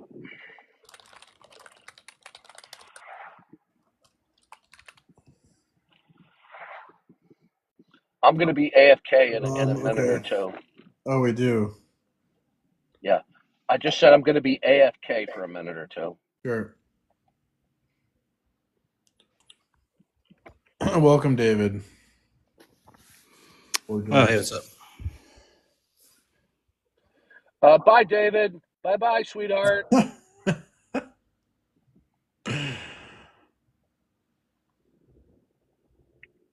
I guess you knew him from previous experience. Was he blocked on your list or something? Well, you said earlier that you're clairvoyant, and that's the only way you could have known that, by being clairvoyant. Yeah. You nailed it right on the head, okay? Because you're clairvoyant. Welcome, Black. Hi. What'd you like to say? I was most interested in what do you mean by atheism is irrational? It would. Atheism is the denial of God. In a not God world, you have no final frame of reference as to what to affirm or deny, because every statement or proposition is shrouded in ultimate mystery. So to deny God is a performative contradiction. That's one way to put it. That's a very odd stance. A A performative contradiction is a proposition or statement that is in some way self-referential, either by its internal content or the background information needed to make the statement or the proposition, wherein the background information either undermines or contradicts the ability to rationally invoke the proposition. So under that proviso of a performative contradiction, atheism is a performative contradiction. But atheists don't care because they're not rational. Okay, that's all they got. They don't make cogent arguments. Yeah, I understand what a performative contradiction is. All right, you got to take over. I'm going to be AFK. Okay. So basically, if atheism was true, yeah, there'd be no connections. The patterns would be an illusion, and that would make knowledge impossible. So it's like it's self-defeating. If atheism were true, knowledge would be impossible because there'd be no real connections between things. Well, I mean, that's a very interesting way of looking at it. But isn't your way of thinking and saying atheism is rational only work because God is real? Like, this is like the only way that works, but isn't that in itself self-referential? Well, no, because we can do like a thought experiment where I could assume like the atheist worldview, and I could show that how that would like entail a contradiction, whereas like the Christian worldview would be coherent. It wouldn't entail. It wouldn't destroy knowledge at a foundational level. It doesn't make knowledge impossible. It makes knowledge possible. The Christian worldview provides the preconditions for knowledge. And So, okay. it's unique in doing that. No other worldview does that. So your point of view is that atheism doesn't work because without God, knowledge doesn't have any patterns? Knowledge is impossible. So if knowledge, then the Christian God. We know things. Yeah. Why is knowledge impossible? Because for knowledge to be possible, you need an ultimate that where like unity, connections and distinctions are co-equal ultimately, and that's what uniquely the Christian worldview has. The doctrine of the Trinity. No other worldview has a ultimate, identifiable, defendable ultimate with a co-equal. But why would a worldview need an ultimate answer? Because if ultimately everything is unity, then knowledge is impossible because distinctions aren't real. And if ultimately everything is distinct, then knowledge is impossible because connections aren't real. So either way you go, knowledge is impossible. You have to have an ultimate where distinctions and connections are co-equal. And that's what we have in the Trinity, where we have three distinct persons united in one Godhead. So we have unity and distinctions in co-equal.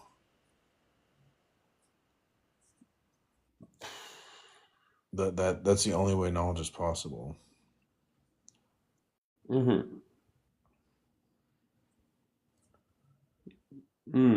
So do you want to be a Christian or do you want to be irrational? I tend to try to live my life as rationally as possible. Well, then you should be a Christian. But I have so many problems with Christianity, I don't want to even start to think about that being a Christian. Well, you're going to have more problems with any non-Christian position because you won't be able to explain your experience. So your beliefs. Why can't I explain my experience without Christianity? Because I just explained to you how Christianity is necessary for knowledge to be possible. You make knowledge claims, therefore, whether you admit it or not, you're a Christian. So you just want to be like... Okay, so the problem that you raise with Christianity, is your evaluation relativistic or does it have some objective grounding? Well, why? If I try to argue anything objective, how can I claim Sir, objectivity. you're not addressing what I ask you. If you say XYZ is wrong within the confines of the propositions of Christianity, is that a relativistic determination, meaning it's purely subjective and doesn't have an objective grounding or referent? Of course, there's no objective grounding. There's no objective okay, truth. good. Then all you're just simply saying is that you have a subjective mental state. But That there's doesn't. objective truth doesn't exist. It's impossible. Even Okay. Stop right there. even believing in God is not. Stop. My head's going to explode. Whenever I Okay, meet somebody who's so stupid who doesn't even understand that they've just committed an absolute self-contradiction. Okay, how old are you? 20.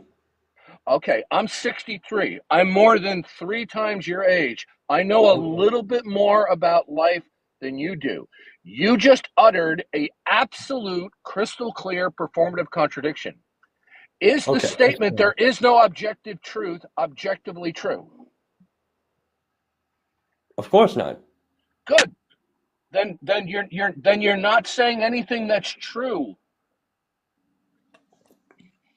It's subjectively true because objectivity is impossible. Sir. You're not understanding.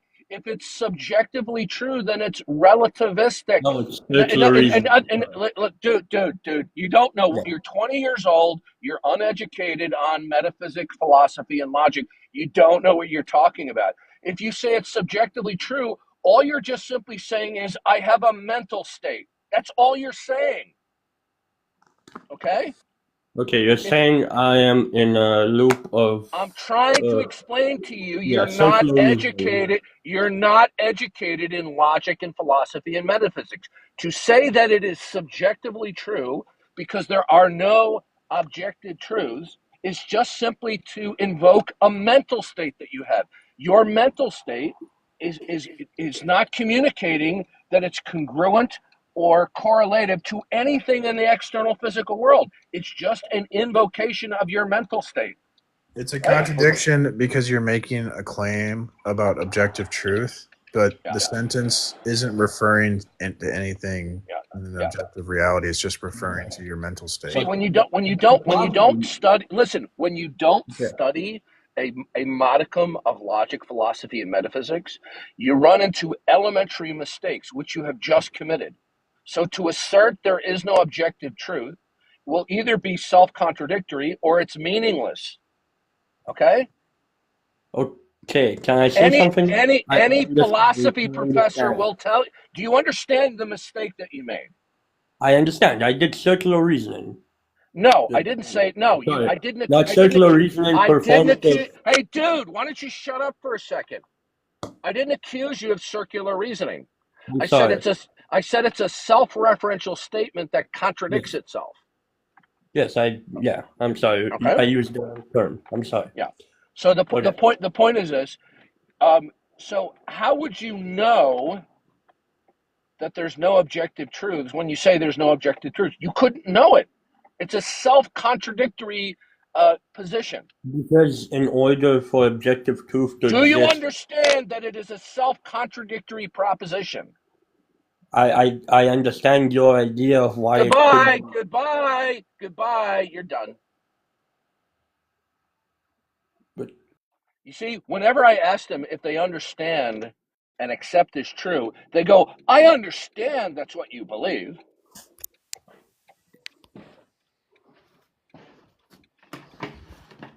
Good evening. Good evening. Are you an atheist? Nope. Good. Why? I personally believe that what your beliefs are is what you'll go to. You're not making yourself clear. Okay. If you believe in nothing, you'll go to nothing. And that's good. That's fine. That's perfectly all right. I've got no objections against that. You are so dumb. Why? All right, I'm going to go because I don't agree with you. I thought the purpose of this was to debate. If you believe in nothing, you can't debate. Why? Debate is a reason-giving game. We give reasons for our beliefs. Oh, I didn't say I couldn't give reasons for stuff. You said you believe in nothing. No, I said if you believe in nothing, then that's your eventuality, isn't it? That you will go to nothing. No, that's just goofy. What do you mean that's goofy? I mean, you're just saying something that's like based on nothing. There's no evidence. Okay, so if you believe in nothing, what do you think happens when you die? You go to hell. But you believe in nothing, so why would you believe in hell? Like, it doesn't matter. That's irrational. That doesn't make any sense. If you believe gravity isn't real, can you jump to the moon? Hang on, no, your point there was completely. That was. Bye-bye.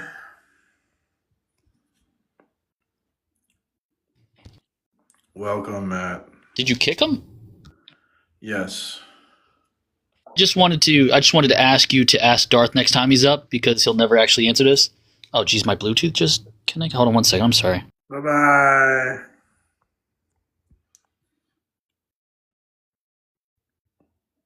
Kick anyone who is reasonable. What would you like to say, David? Oh, yeah.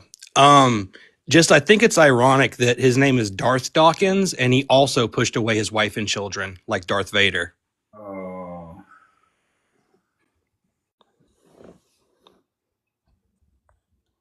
You're kind of slow on the block.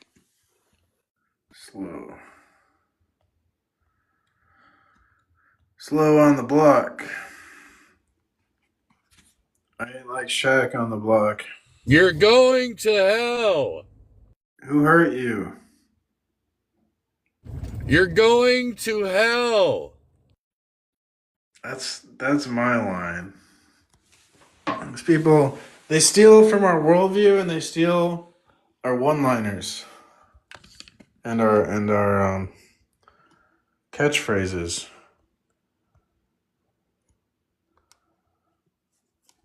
They just steal everything, but I suppose that's consistent because there's no reason not to steal. Well, no, hell is mythological. It's not stealing, it's just making fun of it. Yeah. Well, maybe you'll believe it when you're burning in it. Well, then show me it. Point to evidence of a hell. God will show it to you. Well, it doesn't exist. God is mythological. Show me evidence of a God. It doesn't exist until Judgment Day. God is mythological, so show me evidence. Oh, God's necessary for knowledge. Why is God necessary for knowledge? I can look out the window and see stars out of my window right now. Do I need God to see stars? Yes. Why? I can see them. They're there. God's not making them, from what I can tell. Stars, unity. Stars are produced by natural phenomenon. Why do I need a God to see stars? Because there's more than one object that has the property star. Yes, there's lots of stars, and none of them require a God by any evidence we have in front of us. Of course, I'm trying to explain why it requires a God, because that's a pattern. So what would actualize the God? Because what would actualize the pattern if it's not God? Why does God need to exist to actualize anything? Why can't cause and effect just do it on its own? Well, if something's going to be actual, it has to be actualized. Things aren't just actual without something actualizing them. Okay, I'm standing outside right now. I'm looking at a light post that was made by people. That is a constructed thing. It was made by a person, but I'm looking at it. I'm also standing outside, so I'm looking up and I'm seeing the moon. The moon was not made by people, from all we know. The moon did not require a God. The lamppost didn't require. All those things require a God because you're. Why? Because they're unified descriptions of reality. And why does reality need a God? You're just asserting. You're repeating. Because you're describing patterns and connections between objects, and for there to exist patterns and connections between objects, there has to be a guiding principle connecting the objects together. Why does that have to be a God? You're asserting that for stars to exist, there has to be a God to what? Define them? Only Jesus would have the necessary attribute set to explain the existence. Jesus is dead. Jesus doesn't matter here. We're talking about observable reality. not dead. He's seated at the right hand of the Of course Father, he is. Jesus, advocating if for. Jesus was ever alive, he died 2,000 years ago. He's literally in heaven telling God not to throw you Heaven in is hell. mythological. I'm talking about things we can Kirk, see with our two Kirk, eyes. Jesus is in heaven right now telling the Father not to throw you in hell. On Heaven is mythological, so is God. We're talking about things we can see in reality. Point to somewhere in the sky where I could see a God or evidence of one, where one is necessary. Because all I see right now are stars, which are produced through natural processes that we can observe. This argument's going over your head. I don't know. You can't think abstractly. Well, that's because you're just making claims over and over. You've yet to demonstrate a single point that requires a God. But a claim, when you say claim, that's a unified description of reality. What would actualize the unity? Okay. So we have a description of a tree. I'm looking at trees.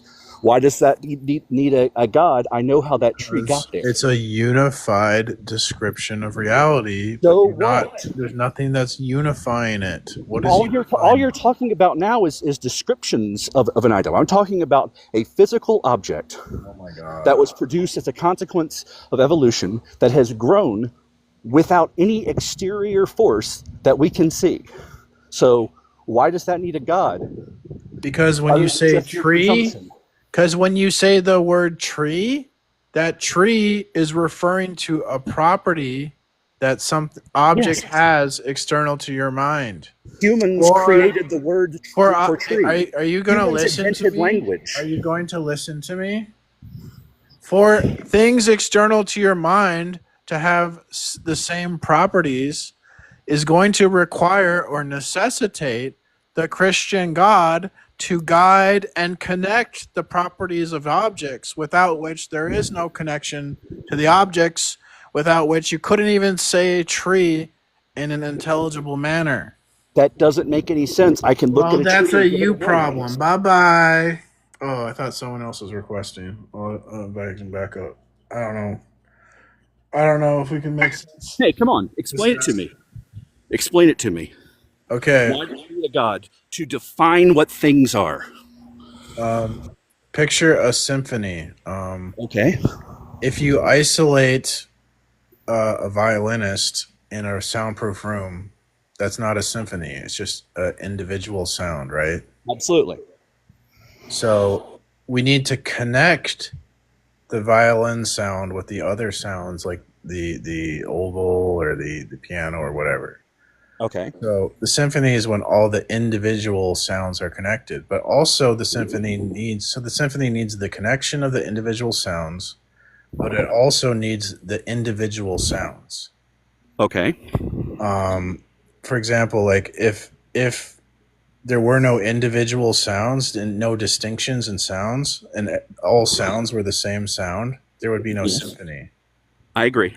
So now not only do we need the individual violin sound, we also need to connect. They have to be in the same room and connect. And when all the sounds connect and they're distinct, then we have a symphony. That's the same thing as reality. For reality to make sense, we have to have connections between objects, and we have to have distinction. Like you and me share a property. We're both humans, but we're also have different properties. Like you're way smarter than me, and you're probably younger than me. And so we have different properties, and we have a same property that's connections and distinctions, just like the symphony. And so, would you agree that symphonies produce music? I'm not a trap. Would you agree that symphonies produce music? Yeah. Okay. And would you agree that music is produced by people for our entertainment or enlightenment or edification in some way? Okay. The universe has no evidence of being produced in that way. Music is produced by people. But you're ignoring the Poems are produced by people. I'm literally trying to give you the evidence, and you're just doing everything. These are purpose-driven. Everything you can to ignore the evidence. I'm presenting the You're evidence. not asserting an evidence of You're anything. ignoring. You're doing everything. You're just ignoring it. You're being emotional. You didn't make any evidence. You just said. I was trying to make an analogy about this. I was trying to dumb it down for you. I was doing the symphony analogy, and you cut me off to go blah blah blah and repeat yourself. Yeah, a symphony needs a conductor, but symphonies are purpose-made. Just like cell phones and cars are purpose-made. There is no reason to just presume that the universe was purpose-made. I'm trying to explain to you if you deny the Trinity, the Trinitarian God, then either distinctions are fake or connections are fake. And then knowledge would be impossible. When you say distinctions, do you mean names or the difference between me and a tree? Like the individual violin is distinct from the sound the piano makes, but they have to be connected to have knowledge. I am to different have a from a symphony. tree. I have observed a tree and I have named it tree. That is how humanity has worked. We observe the universe around us. A tree has the same property, like a apple tree has the same property as an orange tree, but they also have distinct properties because an apple tree is not an orange tree. But Right, they do because share. humans have So that's humans have created those connections and distinctions, and those have to be real for us to speak to have knowledge. Yes, humans Those have created those distinctions. Those are only There are real multiple kinds if of there's apple trees those are that only we made them. The connections are only real. The connections and the distinctions are only real if there's a triune ultimate God. That's a claim. You're not showing where a God is required for me to look out the window and see the tree. Because that which that's an assertion. That's not I'm explaining it to you. The proof is that because if unity and not plurality is ultimate, then knowledge is impossible. If plurality is ultimate and not unity, then knowledge is impossible. So why is knowledge impossible? I am looking out the window right now. I see no God, but I do see a tree.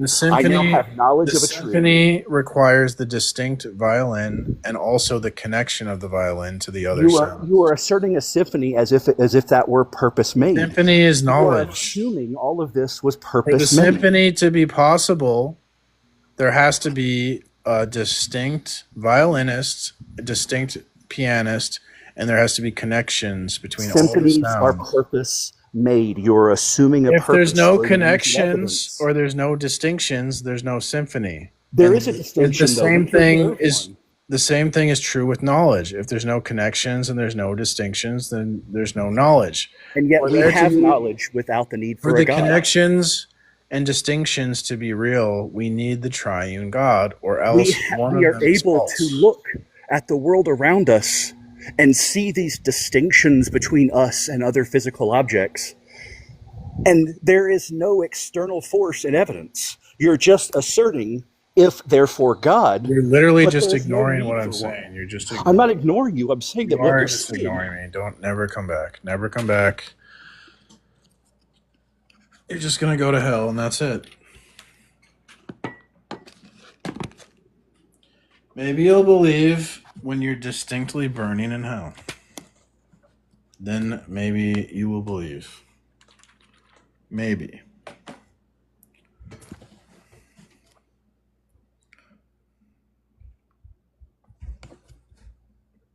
Yeah, I'm not interested in talking to a grown baby, Kirk. So let's compare Plantinga and Van Til. Having identified and briefly summarized some of the epistemological arguments of Plantinga and Van Til, I want to draw attention to some important similarities and differences between them, and in so doing, to suggest points at which the insights of each may help to strengthen or develop further the arguments of the other. So, transcendental argumentation. I have already noted Van Til's advocacy of transcendental argumentation and explained some of the reasoning behind it. For Van Til, because the existence of the Christian God has such profound epistemology implications. I think it should be epistemologic implications. Because the existence of the Christian God has such profound epistemic implications, not least for the practice of apologetic debate. The only argument for an absolute God that holds water is a transcendental argument. A truly transcendent God and a transcendental method go hand in hand.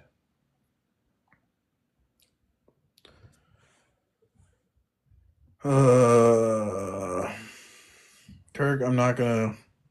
We're done, Kirk. I tried. You're too goofy. Welcome, deranged. Hey, look, I was just listening to that guy talk. So this is a little weird. So I'm actually trying to be on your side with what I'm about to say, but I feel like what you just had with that guy wasn't really a debate. Like I'm not trying to talk smack, but like I feel like, but I do kind of want to branch off what that guy was saying is why do you think, right, in your words, if what makes you think, because I like your analogy, I will say I do like it, what makes you think that the universe has a purpose? Like what to you screams, if the universe and creation is a symphony, what makes you so sure that there's a conductor, if you want to keep using that analogy? You're not getting the analogy. So the symphony represents knowledge. For the symphony to be possible, there has to be distinct sounds and there has to be connections between the sounds to get a symphony. If you isolate the sounds of the symphony, there's no symphony, right? I mean, yeah. And if everything in the symphony sounds the same, then there also is no symphony because it'd just be one sound. A symphony is a collection of distinct sounds that are connected together. That's what a symphony is. That's the same thing as knowledge. Knowledge is connections and distinctions between things. So for knowledge to be possible, I have to know that like how you and me are connected. We both share a property called human being, but then we have different properties, and that's distinction. So you have to know like how those are real, and they're only real um, if there's a triune God. If God has unity and distinctions. So the Christian God has three persons that are connected, unified in one Godhead. That's unity and distinctions, and they're equally co-ultimate. Or, and this is the only way we can make sense of knowledge because any other worldview, any other position will make either connections false or distinctions false. It'll just be like a logical entailment from whatever non-Christian position that you would pick. So, continuing on that line of thought, then, my follow up question would be, in your best description, because I want to hear it, because I don't think, well, I don't want to say that the last guy was saying this bad. I'm not trying to be rude to anyone on live here, but to try and continue like his train of thought, if I'm trying to think of the correct way to word this. Just ignoring what If I'm saying. No, I'm genuinely trying to take it to heart. If what you're saying is correct, my only question is, why is it that we can't have knowledge separate? Like, why is it we can't take a look at something and say, well, this is this and that is that? I just don't simply understand. I guess maybe it's my lack of understanding in For knowledge to why be possible, there has to be certain things have to be true. Do you understand? Okay, so yeah, okay, I can agree with that. I can meet you there and agree with that. Yeah, it's just But I'm trying like I don't know if you just didn't understand, I guess, but I demonstrated that the Christian God is necessary for knowledge. That's well, I will say I did come in at the very tail end there, so I didn't see everything. Would you mind repeating that? I'm sorry, I don't mean to ask you to repeat yourself. It's But the orchestra thing, the symphony thing. Just for knowledge to be possible, distinctions and connections have to be real. Like for a symphony, there has to be distinct sounds that are connected together in the same room. If the sounds aren't connected, there's no symphony. Like there's no knowledge if there's no connections. If if if there's connections but there's no distinctions, there also is no knowledge. If you and me are the same and there's nothing distinct, there's nothing to know that's like different about us. There's no knowledge. Everything is just the same thing. So For their knowledge to be possible, the preconditions of knowledge are that distinctions have to be real and connections have to be real. And this is only the case if you have a triune, Trinity, Trinitarian, Christian God. Because no other worldview or perspective can explain how distinctions are real and that also connections are real. That's going to be one or the other, which would lead to the impossibility of the knowledge. But wouldn't distinctions be just inherently obvious? Like, no, like, so maybe not among humans, but like if I was to look at, myself and like a kangaroo, I should be able to recognize that I'm different from that just by the fact that, I'm not obviously that thing. Like wouldn't distinctions in things be? No, like, have you ever had a dream that's real? I've definitely had dreams that seemed very real. And so in the dream, there's no distinctions. In the dream, everything is you. There's nothing distinct. Everything in the dream is just in your mind. It's all you. You're just experiencing yourself. There's no distinctions. So there's no knowledge.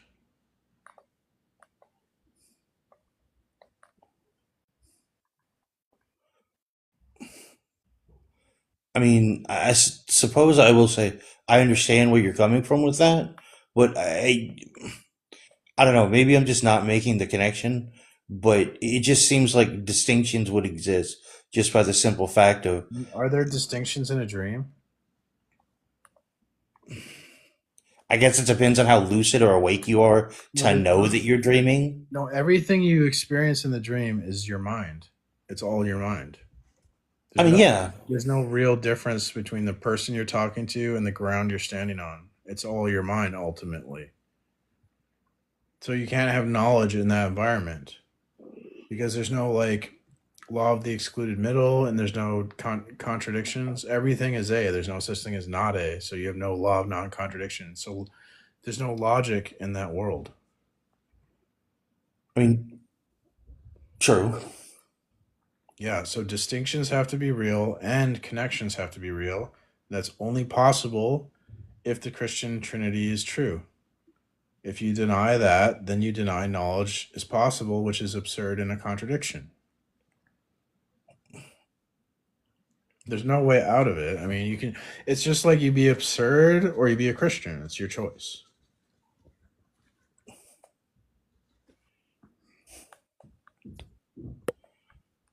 Thanks for coming. Oh, it's Darth requesting up. Mike, okay? Hey, Darth. Yeah, the way I would explain it is we first have to explain how knowledge actually works. So we have God, who is the absolute and the ultimate. He creates a world and he's the first knower and the first interpreter. He then constructs the world in such a way that he endows us with faculties and makes it possible for us to know things only because he is the first knower. Since God is the first knower of what everything is and its relationship one to another, because everything is the product of his plan, God can then facilitate that we know what these things are and their relationship to everything. So in other words, propositions are going to need final context, and that context is the mind and the being and the plan of God. When we deny God and we remove that final context, then there will be no ultimate context for anything to be known. Right? Now they can claim that they know things, like they have $5 in their pocket or something like that. But in order to know things, you have to know you can only know something within ultimate context, but they don't have ultimate context. So there's actually no metaphysical basis for them to know things. Okay? Yeah. In the paper here, it outlined 3 problems. Yeah. you deny God. They're not understanding it because they're thinking that in their day-to-day activities, they know that somebody calls them, they know that Because they're eating something for lunch and all that. they grant But you themselves all see, these if things. their worldview were true, they couldn't know anything. They grant themselves all these things without thinking about it. Right. We're not telling them they don't know anything because they deny God. We're affirming they do know things, but only because God is the first knower, and God has constructed a world in such a way that facilitates that we can know things. And by the way, we have to talk about the correlativeness between one thing and another. In a world without God being the ultimate and the absolute, where God ties everything together, God makes everything correlated to one another, all you're just going to have is an array of particulars or states of affairs that may or may not be correlated or connected one to another. They're just attempting to impose or project from their mind that there is a correlativeness or a connectivity between one state of affairs versus another. But their mind doesn't impose that ontologically. But there's nothing in their model of reality that ultimately imposes the correlativeness and the connectedness. Welcome, Cade. What would you like to say? Hey guys, I actually agree with both of you. I really enjoy presuppositional argumentation. No disagreements from me here.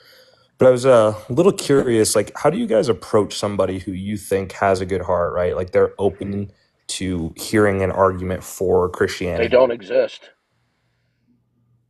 I'm sorry, what was that? There aren't anybody with good hearts that exist. They're just varying degrees of sinfulness. So Now, if you're let's, talking about somebody who's being cordial and is being listening and just simply asking questions, yeah, they have an apparent good heart, but down deep they're still in a state of unrepentance toward God. But Mhm. you may be correct in that they're apt or moving in the direction of repentance. Yes, and that was what I was trying to get to is like Yeah. they would be open to hearing what you have to say, but how would you go about it with somebody who might not understand philosophy? Would it be just really walking them through it or pointing them to philosophy in general as like a way Well, to it just simply comes down to the gospel of Jesus Christ. We simply recapitulate what God has revealed in creation and through human history, ultimately in Jesus Christ, that God is the creator of this world. He sustains everything according to his purpose and his plan, and we are in the midst of his plan of redemption. And that in his plan of redemption, he incarnated himself in Christ, died on the cross, and rose again from the dead, and he's coming again to judge the living and the dead. And if they don't repent, then they are going to be held accountable for all of their sins on Judgment Day and be separated from God forever. So it's just a matter of presenting the Christian worldview and the gospel, and then they're going to respond. So they'll either accept that and decide to turn to Christ the Savior, thereby accepting Christian worldview, or they will, in varying degrees, reject it. They might do it very cordially, they may do it very quietly, or they might be more vocal about it. There's Mhm. no neutrality toward God. Correct. 100% agree with you there. So you're saying it's just don't overcomplicate it kind of and just present the Christian It's like worldview. this. Suppose somebody goes to their doctor and the doctor says, you have a severe case of diabetes that you're unaware of. If you don't take action in the next couple of weeks, you're going to pass away from it. You could have somebody who starts being argumentative with the doctor. You could have somebody who's very cordial, polite, smiles, and just say, well, maybe I have it, maybe I don't, and then they just walk away and they do nothing. It doesn't matter how they present themselves. Either the individual, regardless of how they respond, is going to take action to mitigate the diabetes or not, regardless of whether they're cordial or rude to the doctor. No, that makes sense. And then the last question I got for you guys is, so hypothetical world here, right? Let's say the person is like, okay, I understand what you're saying, but how do I prove that, or how are you going to prove that to me? And then is that when you would go into like We prove presuppositionalism? it by simply recapitulating verbally God has revealed himself through creation. The entire world exemplifies ultimate design and intentionality. It's clear, it's unambiguous, and to reject or deny that the world is emblematic is to invoke and embrace a model of reality which itself is not identifiable and defensible. That's why the Romans 1 says it's worshiping the creation. It's Right. a world without God, but there is no such world without God for them to actually put on the table. So how would they determine that any state of affairs exists with independence from God? Now, what most people are going to do that are more on the skeptical side, rather than admit what their real position is, that they're God deniers, they will masquerade their position of God deniers by pretending just simply to be unconvinced, and that we're the one bringing in a novel overlay or introduction that itself requires a defense, and that they're justified if they're unsatisfied in believing.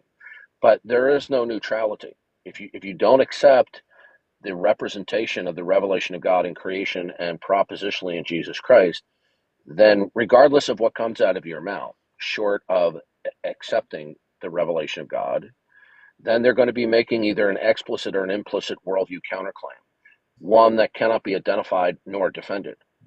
Right. And I get what you're saying. And honestly, too, like I've met people where it's like you explain all this stuff to them, and they just remain unconvinced, and then you could Or they'll present just all say, the. well, that doesn't prove it. Well, them saying that doesn't prove it, can they prove that we didn't prove it? Are they offering a rebuttal to what we said? So a lot of times it's like you said, Darth, like the response I get a lot of times, like, well, I'm just not convinced. And it's like, dude, I don't know how much more evidence I could present to you, you know? Okay, so this is a verbal masquerade trying to shirk their responsibility of giving a worldview counterclaim or rebuttal. See, whenever they say I'm not convinced, they're trying to make it analogous to other ordinary states of affairs. Like if I tell you there's a monster in Loch Ness, right? Mm-hmm. They say, well, I'm just not convinced. Well, there are many states of affairs that you can be neutral toward. But by the way, if I tell you there's a monster in Loch Ness, you're just like, well, I'm just undecided. That's a soft denial. Okay, it's not a hard denial, but it's still a soft denial. One cannot be neutral toward God. That's one thing Christians need to understand very clearly, right? You can't be neutral toward God. Okay, if you do not accept that God is and that He's revealed Himself in creation, that the whole creation exemplifies ultimate design and intentionality, and there is no other rational or defensible model of reality put on the table, they're not neutral. So they will 98, 99 times out of 100, they will verbally camouflage their God denialism and their not God world. They won't defend it, but they'll camouflage it as I'm just unconvinced. Right. 100%. Okay? It is a misrepresentation of their position. Okay. When they're unconvinced, that's just that's just putting a nice piece of Munster cheese on dog crap and calling it a sandwich. You're not wrong. Okay. Well, that's what it is. They're not simply unconvinced. They are categorically refusing to acknowledge that God has revealed Himself through all of creation, that the creation exemplifies ultimate design and intentionality. They have decided at this juncture that there is no God in whom has made Himself abundantly clear. Yeah, no, absolutely. Yeah, I totally agree with you. They might hold out the possibility of some other God who hasn't made Himself clear, but they've decided that there's not a God in whom has made Himself clear. Yeah, I mean, it's definitely a spiritual thing. I think sometimes we try to overthink, like, oh, why isn't this person believing? And, a lot of times you can present all the facts and evidence you want to him, but it's a spiritual matter, not like a matter of fact, I guess. Maybe I worded that. It makes no difference.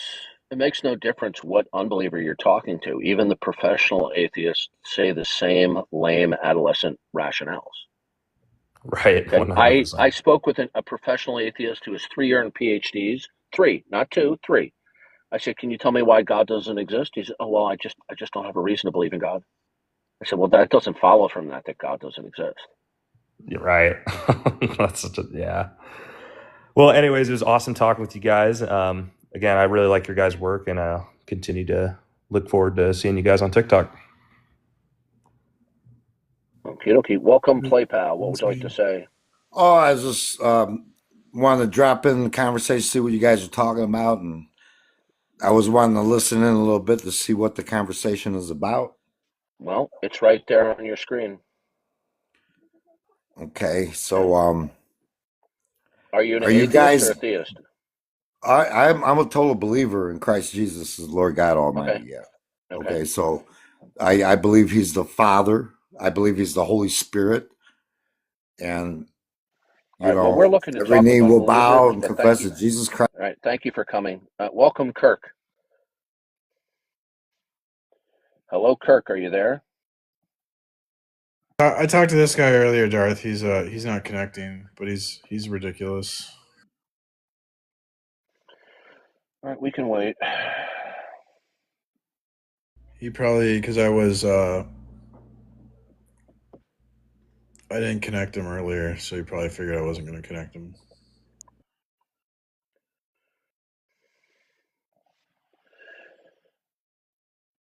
He was just doing the thing, where they ignore what you're saying and they go blah blah blah blah blah. Well, that's typically what they do. That's their strategy because they don't have a robust defeater. Welcome you. What would you like to say? None of them are connecting.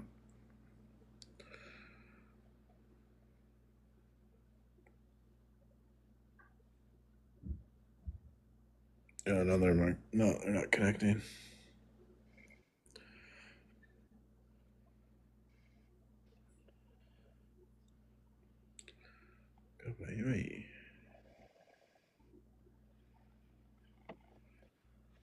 Well, I'm glad I read this paper today. It's pretty interesting. I like James Anderson. Yeah, he's great.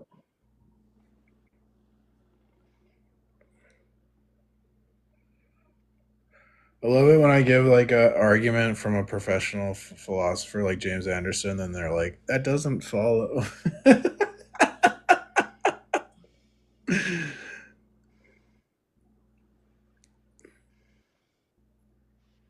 Danny Hack. Okay, let's block Kirk. Okay. Oh, he's blocked already. All right. I have a question, Darth.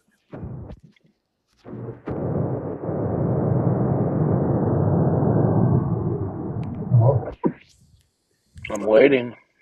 So, is it true that science began with theists? If you go back several hundred years, it was theists who believed that the world was given by God and sustained by God, that God was a lawgiver, and that we could study the law-like world that God imposed. Because when you read the Bible, right, the Bible talks about how God ordered, regulates, and sustains the world, which means therefore the law would operate in a law-like way, and then we can study it. Okay. If you believe that the world is shrouded in ultimate mystery, why would you think any type of studying the world would yield knowledge? Mm-hmm. Okay. Yeah, it's just So you either have a world where stuff is happening in a law-like way because there's a lawgiver, or you're going to have a world where stuff may happen at any time. Some things might be regular, some things might be irregular, and those regularities could at any moment change because we're in a world that's shrouded in ultimate mystery. Oh dang! Now I get you. Okay, yeah. I didn't catch you there, but I caught you in the end. Yeah, that makes sense. Okay. But then by the time we got toward the late 18th century into the 19th century, people started abandoning belief in a personal God, the God of the Bible, following the Enlightenment, and they exalted human reason and knowledge above and beyond the actuality of God revealing himself in creation and revealing himself through the prophets and Jesus Christ, and that by man's reason alone, we could come to understand the world. Well, if you go to 2 Thessalonians chapter 2, it's talking about the end times and the Antichrist. And it says this, that in the last days, God will send a damning delusion to them who believe the lie, who receive not a love of the truth. Now, in order to understand that verse, you have to look at it in the reverse. To not receive a love of the truth is to reject the revelation that God has given that is clear and unmistakable through creation, through the prophets, ultimately in Jesus Christ, propositionally codified in the Bible.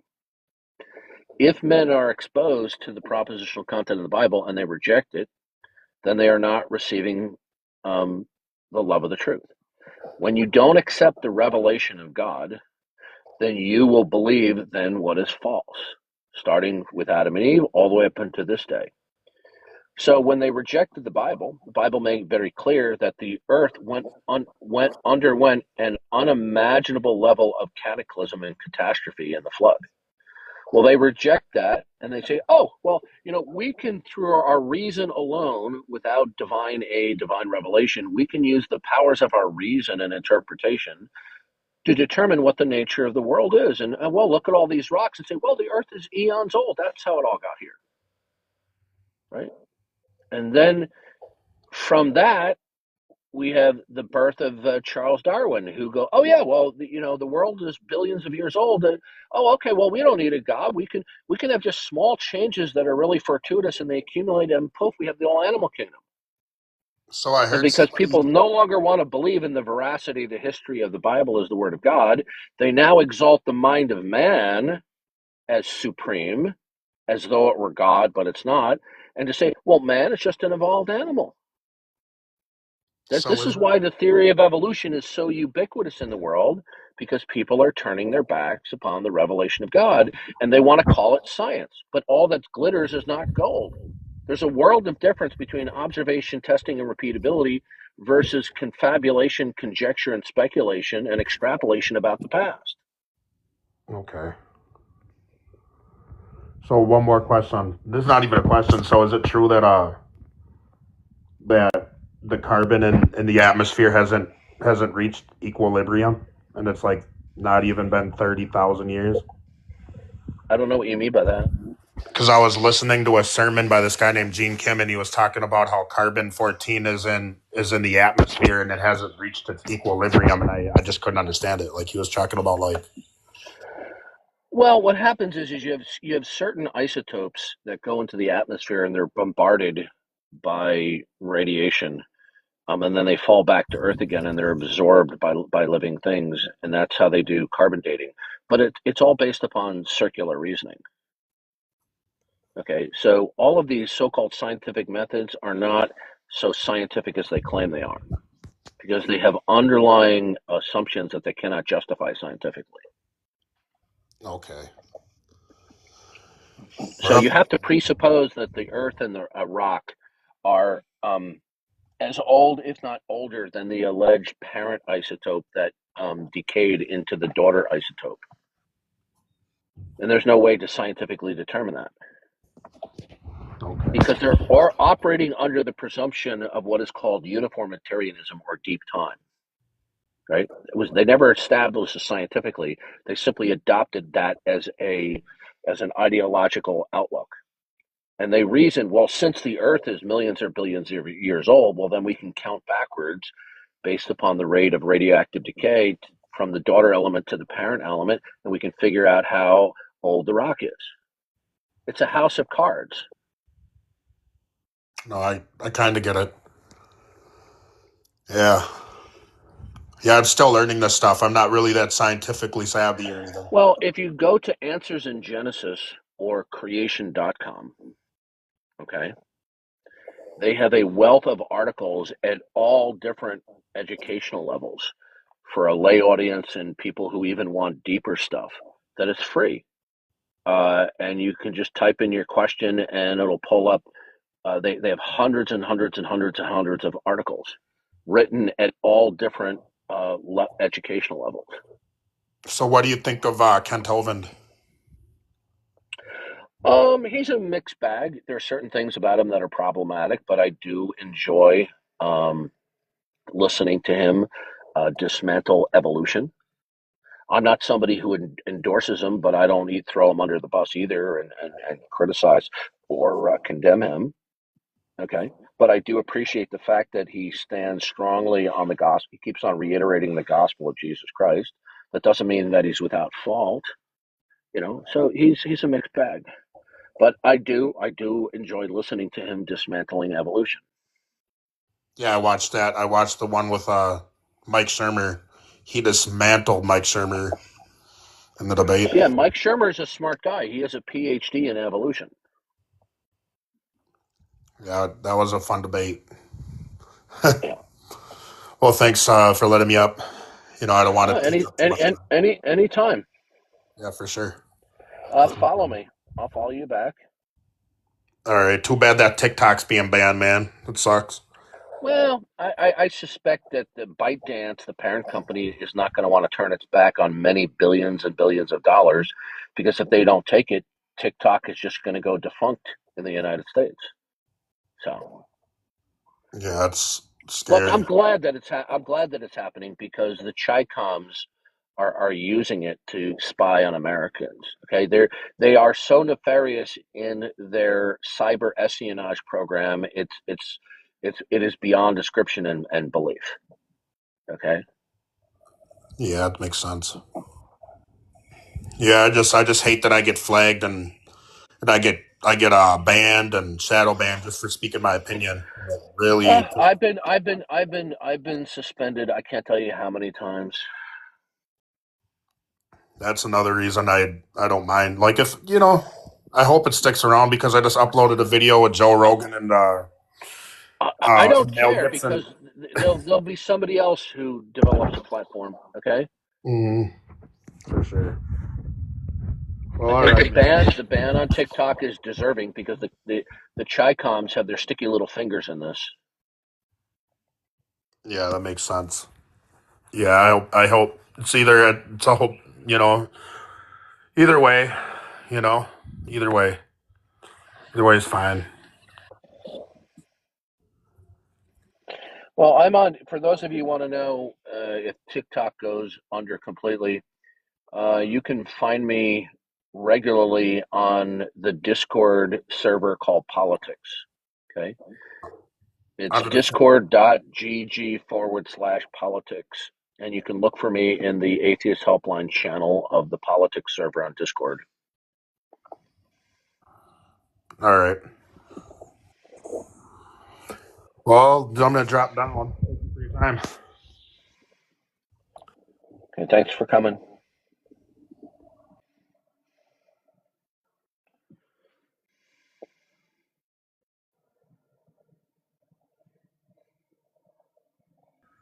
Yeah, not getting a lot of people requesting up.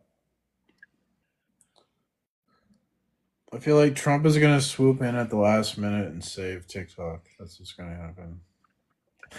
Well, TikTok can be saved. They just have to sell it. Yeah. So if it goes under, it's ByteDance, the parent company. They're the ones to blame. Supreme Look, they know Court. damn well that they're collaborating with the Chicoms, right? So Supreme Court upheld the law. That's because the people at the Supreme Court knows what the other feds know, that ByteDance is in cahoots with the communist Chinese. Yeah. China can't spy on us. Only the CIA is allowed to spy on us. Well, the point is this: is that cyber espionage is a very serious problem, economically and militarily, right? And you do not want China to reach an ascendancy or have a greater degree of power on that, because they're nefarious.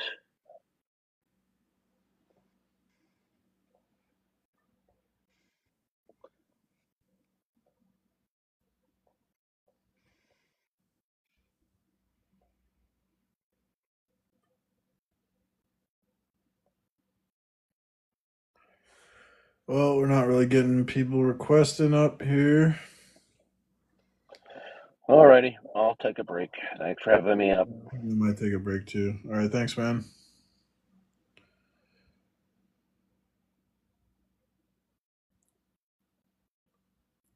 Oh my God, Krillin.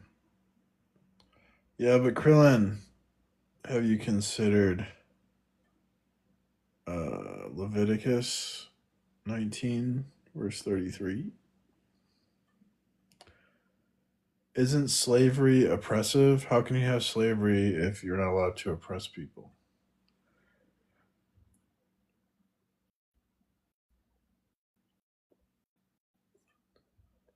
It doesn't make sense, does it? Yeah, but Krillin, what you're describing is oppressive. But they're not allowed to oppress people. So how do you make sense of that?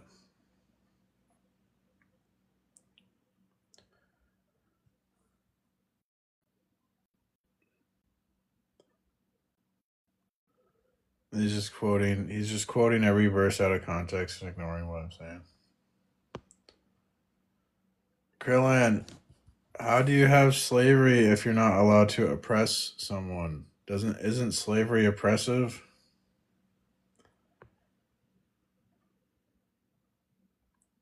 This verse talking about oppression is talking about fellow Israelites. It says, when a foreigner resides with you in your land, you must not oppress them. It's literally not talking about Israelites. When a foreigner resides with you in your land, they're a foreigner. The biblical definition of oppression is simply unjust. Yeah, now he's just like making stuff up. Well, just make up definitions. No, it wasn't Krillin. Oh my god.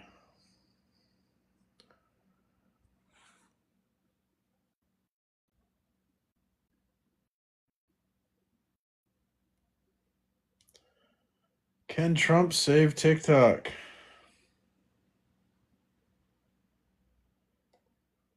Help us, Trump. You're our only TikTok is hope. running out of time, and President-elect Donald Trump may be its only hope. So this is insane. January 19th is over. I'm like shaking. I'm so mad. I'm so anxious because TikTok changed my life.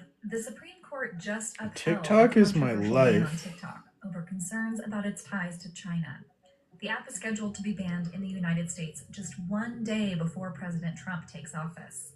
Ironically, President Trump tried to ban TikTok during his first administration, but later pledged to save it. For all of those who want to save TikTok in America, vote for Trump. And you'll never ban TikTok, that's for sure. I will never ban TikTok. Thank you. So, can President Trump save TikTok? Save There are it, four Trump. possibilities. Number one, Trump could ask Congress to repeal the law. It's National Repeal Day. But experts say that's probably not going to happen. After all, they just passed it in April, and many lawmakers want to look tough on China. There are a lot of China hawks in Congress. I mean, that's the main reason this law was passed to begin with. They didn't magically become China doves overnight just because of the election. Option number two, President Trump could direct his attorney general, who will run the Department of Justice, not to enforce the law. What is the DOJ? And she said Department of Justice. And I was like, how am I supposed to know?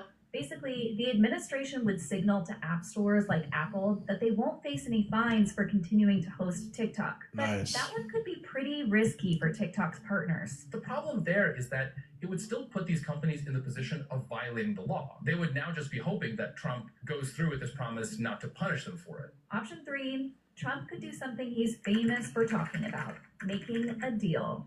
Trump, The Art of the Deal, is a book written by Donald J. Trump and journalist Tony Schwartz. In this deal, TikTok's parent company ByteDance would sell the app to an American company or individual. There are plenty of billionaires who might be interested in grabbing an app used by 170 million Americans, although ByteDance has so far Jeez. indicated it has no interest in selling TikTok. I don't think Trump's role here is really the big one. I mean, TikTok. unless he goes and flies to Beijing and convinces Xi Jinping to sell TikTok as part of some Nixon goes to China diplomatic strategy. The fourth option is a little wonky. Warning, it's Wonky Wednesday at night. In this scenario, the president could announce that TikTok is no longer subject to the law. I'll let the law professor explain this one. The law doesn't ban TikTok outright. It allows ByteDance, TikTok's Chinese owner, to sell its share in TikTok. And under the law, it's actually up to the president to determine what counts as this kind of sale. And so, on one reading of the law, Trump could say, well, it's up to me to determine whether or not TikTok is still owned by a Chinese company. And I'm just going to declare that TikTok is no longer owned by a Chinese company, whether or not that's actually true. And because of a bunch of sort of technical legal reasons, that kind of determination is really hard to challenge, even if it's false. That might be enough to give the Apples and Googles and Oracles of the world enough comfort to still do business with TikTok. Wonky? Yes. But of all the possibilities for saving TikTok, that one might just be the easiest for President Trump to pull off. Facebook announced it is That would be getting sick. rid. Do you guys think Trump is going to save us?